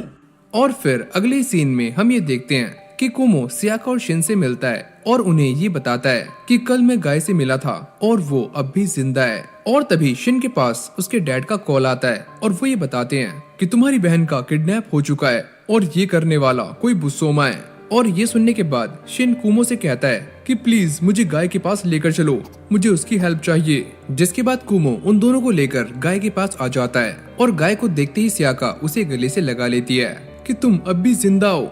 गाय अब जिंदा नहीं है, मैं शिर्यू हूँ। और शिन उससे कहता है कि मैंने तुम्हारी हेल्प की थी और अब मुझे भी तुम्हारी हेल्प की जरूरत है। और दूसरी तरफ हम मिडोरिका को देखते हैं जिसने रिए को पकड़ा हुआ होता है और वो इसके ऊपर अटैक कर देती है, जिससे उसकी बॉडी के अंदर से ब्लड आना शुरू हो जाता है और वो भी अचानक से एक अजीब से क्रीचर के अंदर ट्रांसफॉर्म हो जाती है। मिडोरिका कहती है भले ही तुम कोई भी हो लेकिन मैं तुम्हें जान से मार दूंगी। और फिर इन दोनों के बीच में फाइट स्टार्ट हो जाती है जहाँ पर रिए मिडोरिका के ऊपर काफी भारी पड़ रही होती है। और तभी अचानक यहाँ पर शिन आ जाता है और साथ में गाय भी, जिसको देखकर रिए यहाँ से भाग जाती है। मिडोरिका कहती है कि मैंने तुम्हें कहीं पर देखा है। और ये सुनते ही गाय बुसोमा के अंदर ट्रांसफॉर्म हो जाता है और यहाँ पर सियाका उसे रोकने की काफी कोशिश करती है, लेकिन गाय उसे भी स्टैप कर देता है। और फिर मिडोरिका भी बुसोमा बन जाती है और इन दोनों में एक काफी खतरनाक फाइट होनी शुरू हो जाती है। लेकिन सियाका की हालत काफी गंदी होती है और शिन उससे पूछता है क्या तुम ठीक हो? और तभी अचानक गाय मिडोरिका को पीछे से स्टैप कर देता है। तुम्हारा खेल खत्म हुआ। और ये सारा कुछ देखकर शिन को बहुत ही ज्यादा गुस्सा आ रहा होता है। मैं सारे के सारे बुसोमा को खत्म कर दूंगा। और ये बोलने के बाद वो गाय के साथ फाइट करने के लिए तैयार हो जाता है। और फिर यहीं से हमारा सीन चेंज हो जाता है और हम ये देखते हैं कि सियाका की हालत काफी खराब होती है और शिन उसे अपना ब्लड चढ़ा रहा होता है। जिसके बाद मास्टर उगाटा भी यहाँ पर आ जाते हैं और शिन उन्हें सारी बातें बता देता है। और ये सारा कुछ सुनने के बाद मास्टर उगाटा को इस बात पर यकीन नहीं होता कि ये सारा कुछ गाय ने किया है और फिर वो अपने आप को कोसना शुरू कर देते हैं कि ये सारी मेरी ही गलती है, मैंने ही उसे शिर्यू दी थी। और फिर हम एरी को देखते हैं जिसने शोशिडाई को छोड़ दिया है और अब वो दोबारा से अपने बाल काटने के धंधे पर लग गया है। लेकिन अब भी उसे एक ही बात का डर है कहीं यासुका यहाँ पर दोबारा से ना आ जाए। और जैसी वो पलट कर देखता है तो यासुका उसके पीछे ही बैठी होती है और जैसी एरी उसको देखता है तो उसकी फट जाती है और यासुका उसे किस करने के लिए आगे आती है। लेकिन एरी कांच तोड़कर यहाँ से भाग रहा होता है, लेकिन यासुका अपनी पावर्स का इस्तेमाल करके उसे रोक लेती है। और फिर अगले सीन में हम दोबारा से रिए को देखते हैं जिसकी हालत काफी खराब होती है और वो अपने साथियों से ये कहती है कि प्लीज तुम सारे यहाँ से चले जाओ क्योंकि मैं कभी भी बुसोमा बन सकती हूँ। लेकिन वो दोनों छोटी बच्चियां होती हैं और उन्हें नहीं पता कि आखिरकार बुसोमा क्या होता है। और तभी अचानक हम ये देखते हैं कि रिये एक बुसोमा बन जाती है और वो इन दोनों में से एक का खून पी जाती है और दूसरी को भी जान से मार देती है। और अब बस वो डॉक्टर ही बचता है, जिसके बाद रिये उसके पास जाकर उसे भी जान से मार देती है। और फिर शिन भी यहाँ पर आ जाता है और उसको ऐसा लगता है कि ये सारा कुछ किसी बुसोमा ने किया है और वो ब्लड का पीछा करना शुरू कर देता है। और फिर हम एरी को देखते हैं, जो कि अब भी यही बातें सोच रहा होता है कि इस लड़की ने उसकी बहन को जान से मार दिया था और ये उससे बदला लेने के लिए आग बबूला हो रहा होता है। और जब ये उसे मारने के लिए आगे जाता है तो ये उसकी सुंदरता को देखकर एक पल के लिए मोहित हो जाता है। अरे यार, ये कितनी सुंदर है। लेकिन फिर वो अपने आप को याद दिलाता है किसने मेरी बहन को मारा था। और तभी अचानक यहाँ पर यासुका भी आ जाती है और ये उसे देखकर इसी लड़की के पीछे छुप जाता है। अबे ओए मोटी, ये देख, इसे बोलते हैं गर्लफ्रेंड और अपने आप को देख, हाथी का बच्चा है तू। और ये सुनने के बाद यासुका उसके ऊपर अटैक करने के लिए आगे आती है, पर ये लड़की उसे एक ही बार में बेहोश कर देती है और एरी को किस करती है। और दूसरी तरफ हम रिये को देखते हैं, जिसने 2 और लोगों को मौत के घाट उतार दिया होता है। और तभी उसकी मुलाकात गाय से होती है। तुम क्या चीज हो? ना तो तुम बुसोमा हो और ना ही एक इंसान। लेकिन गाय इस लड़की को एक ही थप्पड़ मारकर नीचे गिरा देता है। और तभी यहाँ पर शिन भी आ जाता है और उसे ऐसा लगता है कि ये सारा कुछ गाय ने किया है और वो उसे लड़ने के लिए चैलेंज कर देता है। और फिर ये दोनों एक दूसरे पर अटैक करना शुरू कर देते हैं और गाय कहता है, तुम अभी काफी कमजोर हो और मुझसे लड़ने के लायक नहीं हुए हो। और फिर हम एरी को देखते हैं, जो कि अब भी उसी बुसोमा से लड़ रहा होता है। और एरी अपनी स्वॉर्ड का इस्तेमाल करके इसे फ्रीज कर देता है। लेकिन तभी ये लड़की अपनी फाइनल फॉर्म में आ जाती है। ये है मेरी फाइनल फॉर्म, क्या अब भी तुम मुझे पसंद नहीं करते? और ये देखकर एरी एक पल के लिए शांत हो जाता है और ये बंदा उसे मारना तो चाहता है, लेकिन ये सामने वाली बुसोमा काफी सुंदर होती है। और इन दोनों की आवाजें सुनकर यासुका भी यहाँ पर पहुँच जाती है। और फिर हम रिये को देखते हैं, जो कि शिन से बचकर भाग रही होती है। मैं तुमसे काफी नफरत करती हूँ, तुम मुझसे जल्दी मिलने नहीं आते थे और मेरी हालत काफी खराब हो चुकी है। और वो उससे बात करने की काफी कोशिश करता है, लेकिन रिये यहाँ से भाग जाती है। और फिर हमारा सीन दोबारा से उसी फाइट पर जाता है, जहाँ पर एरी इस बुसोमा से लड़ रहा होता है और उसके अंदर का बुसोमा भी अब धीरे धीरे करके बाहर निकलने की कोशिश कर रहा होता है। लेकिन तभी यासुका उसे सीने से लगा लेती है और उसे एक बुसोमा बनने से रोक लेती है। और फिर ये दोनों मिलकर उसके ऊपर अटैक कर देते हैं और यासुका एक पूरी की पूरी बिल्डिंग गिरा देती है। और ये देखकर एरी उसके ऊपर लट्टू हो जाता है। मुझे ऐसा लगता है कि मैं सच में तुमसे प्यार करने लगा हूँ। और फिर हम शिन को देखते हैं, जो कि काफी गुस्से में होता है और बाहर बैठी हुई उसकी बहन भी उसकी सारी बातें सुन रही होती है। मुझे माफ करना मेरे भाई, ये सारा कुछ मेरी वजह से हुआ है।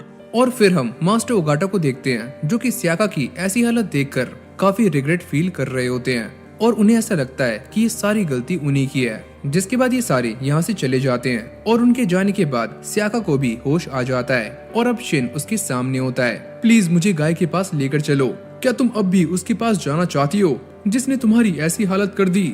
मैंने ही उसका हाथ काटा था और मेरी वजह से ही गाय आज ऐसा बन गया है। और यहाँ पर स्याका अब भी गाय की तारीफों के पुल बांध रही होती है। और ये सारा कुछ सुनने के बाद शिन को काफी ज्यादा हर्ट होता है। जब मुझे गाय मिलेगा तो मैं उसे बता दूंगा। और दूसरी तरफ हम मास्टर ओगाटा को देखते हैं, जो कि अपने साथ एक ऐसी चीज लेकर आए होते हैं जो काफी पवित्र होती है। और फिर हम दोबारा से शिन को देखते हैं, जो कि अपने डैड से ये कहता है कि मैं सारे के सारे बुसोमा को जान से मार दूंगा। जिसके बाद वो सारे के सारे बुसोमा को जान से मारने के लिए और गाय की हेल्प करने के लिए कुमो के पास आ जाता है। मैं जानता हूँ कि तुम उसकी हेल्प करने के लिए कुछ भी कर सकते हो, तो प्लीज मेरा साथ दो। लेकिन यहाँ पर कुमो गाय को हर्ट करने से मना कर रहा होता है। मुझे ऐसा लगा था कि तुम मेरे भी दोस्त हो, लेकिन अब तुम मुझे मना कर रहे हो। और तभी एक बात हमारे सामने आती है, जब शिन के डैड अपने बॉसेस से बात कर रहे होते हैं। तुम्हारा एंटीडोट काफी खराब था, उसने सही तरीके से काम नहीं किया और हमें पता लग गया है कि इसके पीछे तुम हो।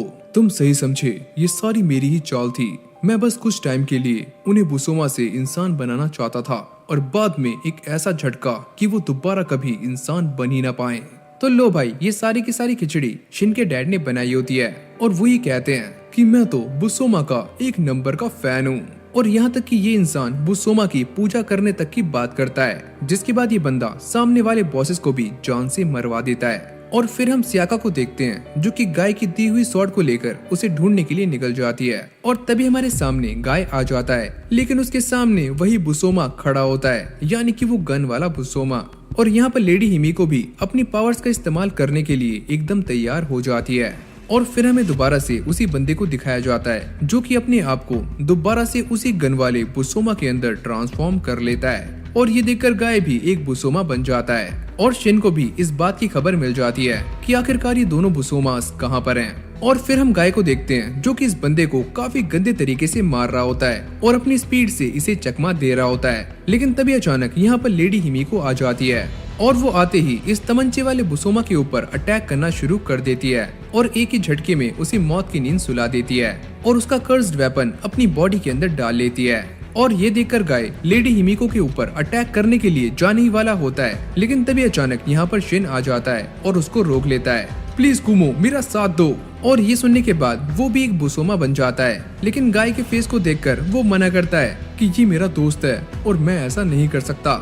और शिन को ऐसा लग रहा था कि ये बंदा उसका साथ देगा, लेकिन ये बंदा मौके पर ही पलटी मार लेता है। और ये देखकर शिन अकेला ही गाय के ऊपर अटैक करने के लिए आगे जा रहा होता है, लेकिन तभी अचानक सियाका गाय के सामने आ जाती है। शिन, तुम ऐसा नहीं कर सकते, तुम काफी बुरे हो। मैंने तुम्हारी हेल्प की थी और तुम्हारी बॉडी में मेरा ब्लड है और इस इंसान ने तुम्हें हर्ट किया था, तो तुम ऐसा कैसे बोल सकती हो। लेकिन भाई सियाका गाय को हक कर लेती है और ये देखकर शिन आग बबूला हो जाता है और यही हेट्रेड उसे धीरे धीरे बुसोमा बनने पर मजबूर कर रही होती है। और ये सारा कुछ देखकर शिन की बहन भी इसी लड़ाई के अंदर कूद जाती है और वो अपने भाई का साथ देने के लिए खड़ी हो जाती है कि तुम मेरे भाई को मार नहीं सकते। और शिन को ऐसा लगता है कि ये एक बुसोमा है और वो अपनी तलवार इसकी छाती में घुसा देता है, लेकिन जैसे रिये दोबारा से इंसान बनती है तो ये देखकर शिन काफी रिग्रेट फील करता है, ये तो मुझसे काफी बड़ी गलती हो गई। जिसके बाद वो जोर जोर से चिल्लाना शुरू कर देता है और गाय कहता है कि अब वक्त आ चुका है हम दोनों के बीच में एक असली फाइट करने का। और तभी अचानक हम ये देखते हैं कि शिन भी एक बुसोमा के अंदर ट्रांसफॉर्म हो जाता है और ये बुसोमा काफी खतरनाक लगता है। और इसके बाद हम ये देखते हैं कि गाय और शिन के बीच में एक काफी खतरनाक फाइट होनी शुरू हो जाती है। और जब ये दोनों फाइट कर रहे होते हैं तभी अचानक सियाका भी यहाँ पर आ जाती है और वो आते ही पीछे से गाय को स्टैप कर देती है। और ये वही स्वॉर्ड होती है जो कि गाय ने सियाका को दी थी, जिसके बाद गाय दोबारा से नॉर्मल हो जाता है। और जैसे ही शिन गाय के ऊपर अटैक करने के लिए आगे जा ही रहा होता है तभी अचानक यहाँ पर ज़ोल्टग्विन आ जाता है। तुम बच्चों के ऊपर हमला क्या कर रहे हो? हिम्मत है तो मेरे साथ लड़कर दिखाओ। और तभी यहाँ पर ग्रिम्स भी टपक जाता है। मैंने तुमसे मना किया था कि तुम्हें अभी फाइट नहीं करनी है, थोड़ा इंतजार करो, तुम्हें मौका बराबर मिलेगा। और फिर अगले सीन में हम उसी बूढ़े अंकल को देखते हैं जो कि ज़ोल्टग्विन से मिलने के लिए आता है और ज़ोल्टग्विन अपने आप को शीशे में निहार रहा होता है। मुझे ऐसा लगता है कि भगवान ऐसे ही दिखते हैं, क्या तुम भी भगवानों की पूजा करते हो? अरे नहीं, मैं तो खुद ही भगवान हूँ। जिसके बाद यहाँ पर मास्टर ओगाटा आ जाते हैं और वो आते ही ज़ोल्टग्विन का एक हाथ काट देते हैं और फिर वो अपने दूसरे हाथ से मास्टर ओगाटा के साथ लड़ने का ट्राई करता है, लेकिन मास्टर ओगाटा के पास एक डिवाइन वेपन होता है जो कि उसके सारे के सारे अटैक्स को आराम से रोक रहा होता है। और जैसे ही मास्टर ओगाटा उसके ऊपर अटैक करते हैं तो ज़ोल्टग्विन इस डिवाइन वेपन की पावर्स को अपनी बॉडी के अंदर एब्जॉर्ब करना शुरू कर देता है और उसकी बॉडी का कलर भी पहले से चेंज हो जाता है। लेकिन एक बात तो तय है कि इस अटैक से ज़ोल्टग्विन को काफी ज्यादा नुकसान हुआ है। जिसके बाद हम शिन के डैड को देखते हैं जो इस बात को लेकर काफी ज्यादा खुश होते हैं कि मेरा बेटा फाइनली एक बुसोमा बनने वाला है। जिसके बाद वो अपने काफी सारे साथियों को शिन को मारने के लिए भेज देते हैं, लेकिन शिन काफी स्ट्रॉन्ग होता है और वो अकेला ही इन सभी को निपटा देता है। और यहाँ पर उसके डैड ग्रिम्स से मिलने की काफी ज्यादा इच्छा जाहिर कर रहे होते हैं। अगर वो उस दिन मेरे सामने होता तो मैं पक्का उसके पैर छू लेता। यानी कि ये बंदा एक नंबर का घटिया इंसान है। ये सारा का सारा रायता इसी बंदे ने फैलाया है। जिसके बाद ये अपने बेटे से मिलने के लिए चला जाता है और शिन को देखकर कहता है, अरे वाह मेरे बेटे, फाइनली तुम एक बुसोमा बन चुके हो, इधर आओ मेरे गले लग जाओ। और ये सुनने के बाद शिन अपने आप को दोबारा से एक बुसोमा के अंदर ट्रांसफॉर्म कर लेता है और वो अपनी तलवार इस बंदे के पेट में घुसा देता है। ले भाई, आ गया स्वाद। और फिर अगले सीन में हम शिन की बहन को देखते हैं जो कि अब भी ठीक होती है और उस वार से वो बस घायल हुई थी, लेकिन कुमो ने उसकी हेल्प कर दी। जिसके बाद गाय भी यहाँ पर आ जाता है और वो उन सभी से माफी मांगता है, मुझे माफ कर देना उस सब के लिए जो कि मैंने तुम्हारे साथ किया। कुमो कहता है, क्या हम दोनों अब भी दोस्त हैं? और गाय भाई थोड़ा सख्त लौंडा होता है तो वो इसे मना करके यहाँ से चला जाता है। और फिर हमें दोबारा से सियाका को दिखाया जाता है जिसके पास अब भी गाय की सॉर्ड होती है और वो इसे लेकर सो जाती है। लेकिन तभी अचानक ये सॉर्ड ग्लो करना शुरू कर देती है और यहाँ पर ज़ॉल्डग्विन ग्रिम्स के सामने खड़ा होता है और उसे समझाने की काफी कोशिशें कर रहा होता है कि जब मेरे अंदर वो डिवाइन वेपन गया तो मुझे समझ आया कि इंसानों ने ही हमें बनाया है। ये तुम क्या बकवास कर रहे हो? लगता है इंसानों ने तुम्हारे अंदर काफी ज्यादा गंदगी भर दी है। और ये बोलने के बाद ग्रिम्स उसे जान से मार देता है। मैंने सोचा था कि तुम काफी स्ट्रॉन्ग होंगे, लेकिन तुम तो एक कीड़े निकले। और तभी अचानक ज़ॉल्डग्विन की बॉडी यहाँ से गायब हो जाती है और फिर हम गाय को देखते हैं जो कि लेडी हिमिको से मिलने के लिए उनके पास जाता है और उन्हें ही कहता है कि मैंने आज तक काफी ज्यादा डिस्ट्रक्शन कर दिया है, तो प्लीज मुझे मारकर अपनी बॉडी के अंदर एब्जॉर्ब कर लो। लेकिन वो ऐसा करने से मना करती है और ये सारी बातें सियाका भी सुन लेती है और वो आते ही गाय को हक कर लेती है। फाइनली तुम यहाँ पर आ गए। जिसके बाद गाय उससे ये कहता है कि ये सारा कुछ तुम्हारी वजह से हुआ है, तुम अकेली हो जिसने हमेशा मेरी रक्षा की है। जिसके बाद ये दोनों अपने फ्यूचर के बारे में बातें करना शुरू कर देते हैं और ये बातें करते हुए सियाका की आंखों में आंसू आ जाते हैं और गाय अपने हाथों से उसके आंसू साफ करता है। और जब ये दोनों बातें कर रहे होते हैं तभी अचानक यहाँ पर शिन की एंट्री हो जाती है और वो आते ही अपनी स्वॉर्ड को गाय के पेट में घुसा देता है। जिसके बाद वो सियाका को भी बेहोश कर देता है और जब गाय की आंख खुलती है तो उसके सामने लेडी हिमिको बैठी होती है और यहाँ पर गाय बार बार सियाका की हेल्प करने के बारे में बातें कर रहा होता है, लेकिन लेडी हिमिको उसको मना कर देती है। अगर तुमने बार बार ऐसे ही खुद को पुश किया तो तुम पक्का एक बुसोमा बन जाओगे। लेकिन गाय के बार बार यही बात करने पर लेडी हिमिको मान जाती हैं। चलो ठीक है, मैं तुम्हें हील कर दूंगी। और मुझे ऐसा लगता है कि ये लड़की भी गाय के प्यार में लट्टू हो चुकी है। जिसके बाद वो गाय को पूरी तरह से हील कर देती है और गाय के यहाँ से जाते ही लेडी हिमिको के अंदर जितने भी कर्स्ड वेपन होते हैं वो सारे उसके ऊपर हावी होने शुरू हो जाते हैं। और ये सारा कुछ इसीलिए हो रहा होता है क्योंकि लेडी हिमिको के अंदर इमोशंस आ जाते हैं और जिस इंसान के अंदर इमोशंस होते हैं वो इन वेपन्स को कंट्रोल नहीं कर सकता। और तभी अचानक उसके अंदर से एक और वेपन बाहर निकलता है। काजुमो, तुम यहाँ से चले जाओ। लेकिन भाई ये बंदा आखिरी वक्त में भी उसका साथ देता है और उसको पकड़ लेता है। जिसके बाद 24 के 24 वेपन्स उसकी बॉडी से बाहर निकलते हैं और ये दोनों ही मारे जाते हैं। और फिर अगली सीन में हम ये देखते हैं कि शिन और गाय एक दूसरे के आमने सामने खड़े होते हैं और ये सारा नजारा ग्रिम्स भी देख रहा होता है। जिसके बाद ये दोनों अपनी बेस फॉर्म के अंदर ही लड़ना शुरू कर देते हैं और एक दूसरे के ऊपर काफी भारी पड़ रहे होते हैं। अगर ये दोनों ऐसे ही लड़ते रहे तो उतनी तबाही नहीं होगी जितनी की मैं चाहता हूँ, तो मुझे ही कुछ करना होगा। और ये फाइट धीरे धीरे इंटेंस होनी शुरू हो जाती है। लेकिन तभी अचानक यहाँ पर सियाका टपक जाती है। तुम दोनों ये फाइट करनी बंद करो। और ये सुनने के बाद शिन को अपना पास्ट याद आना शुरू हो जाता है कि आखिरकार कैसे वो एक अच्छा इंसान था और इन लोगों ने उसकी हेल्प की है। लेकिन ये सारी बातें याद करने के बाद भी शिन अपना आपा खो देता है। मैंने इन सभी की हेल्प की थी और मैं इन सभी के साथ काफी अच्छा रहा, लेकिन मुझे क्या मिला? बस धोखा। तो मैं इन सभी को जान से मार दूंगा। और तभी अचानक हम ये देखते हैं कि ग्रिम्स आग के अंदर घी डालने का काम कर देता है, यानी कि वो सियाका को हर्ट कर देता है, जिससे ये दोनों ही भड़क जाते हैं। चलो आओ और आकर मुझसे फाइट करो। और ये देखकर शिन को काफी ज्यादा गुस्सा आता है। अबे ओए, तूने मेरी बंदी को हाथ कैसे लगाया? और ये बोलने के बाद वो ग्रिम्स के ऊपर अटैक्स करना शुरू कर देता है। भले ही ये मेरी हार होगी, लेकिन तुम दोनों एक बुसोमा के अंदर कन्वर्ट हो जाओगे और बुसोमा एज आ जाएगी। जिसके बाद रिए और कुमो भी यहाँ पर आ जाते हैं, लेकिन ग्रिम्स उन दोनों को ही कीड़े मकोड़ों की तरह मसल रहा होता है। आखिरकार तुम्हारी हिम्मत कैसे हुई मेरे बीच में आने की? लेकिन तभी अचानक शिन अपनी शिरियों से उसको स्टैप कर देता है और गाय भी मौका देखकर पीछे से अपनी तलवार उसकी बॉडी में घुसा देता है। आखिरकार तुमने ये कर ही दिया।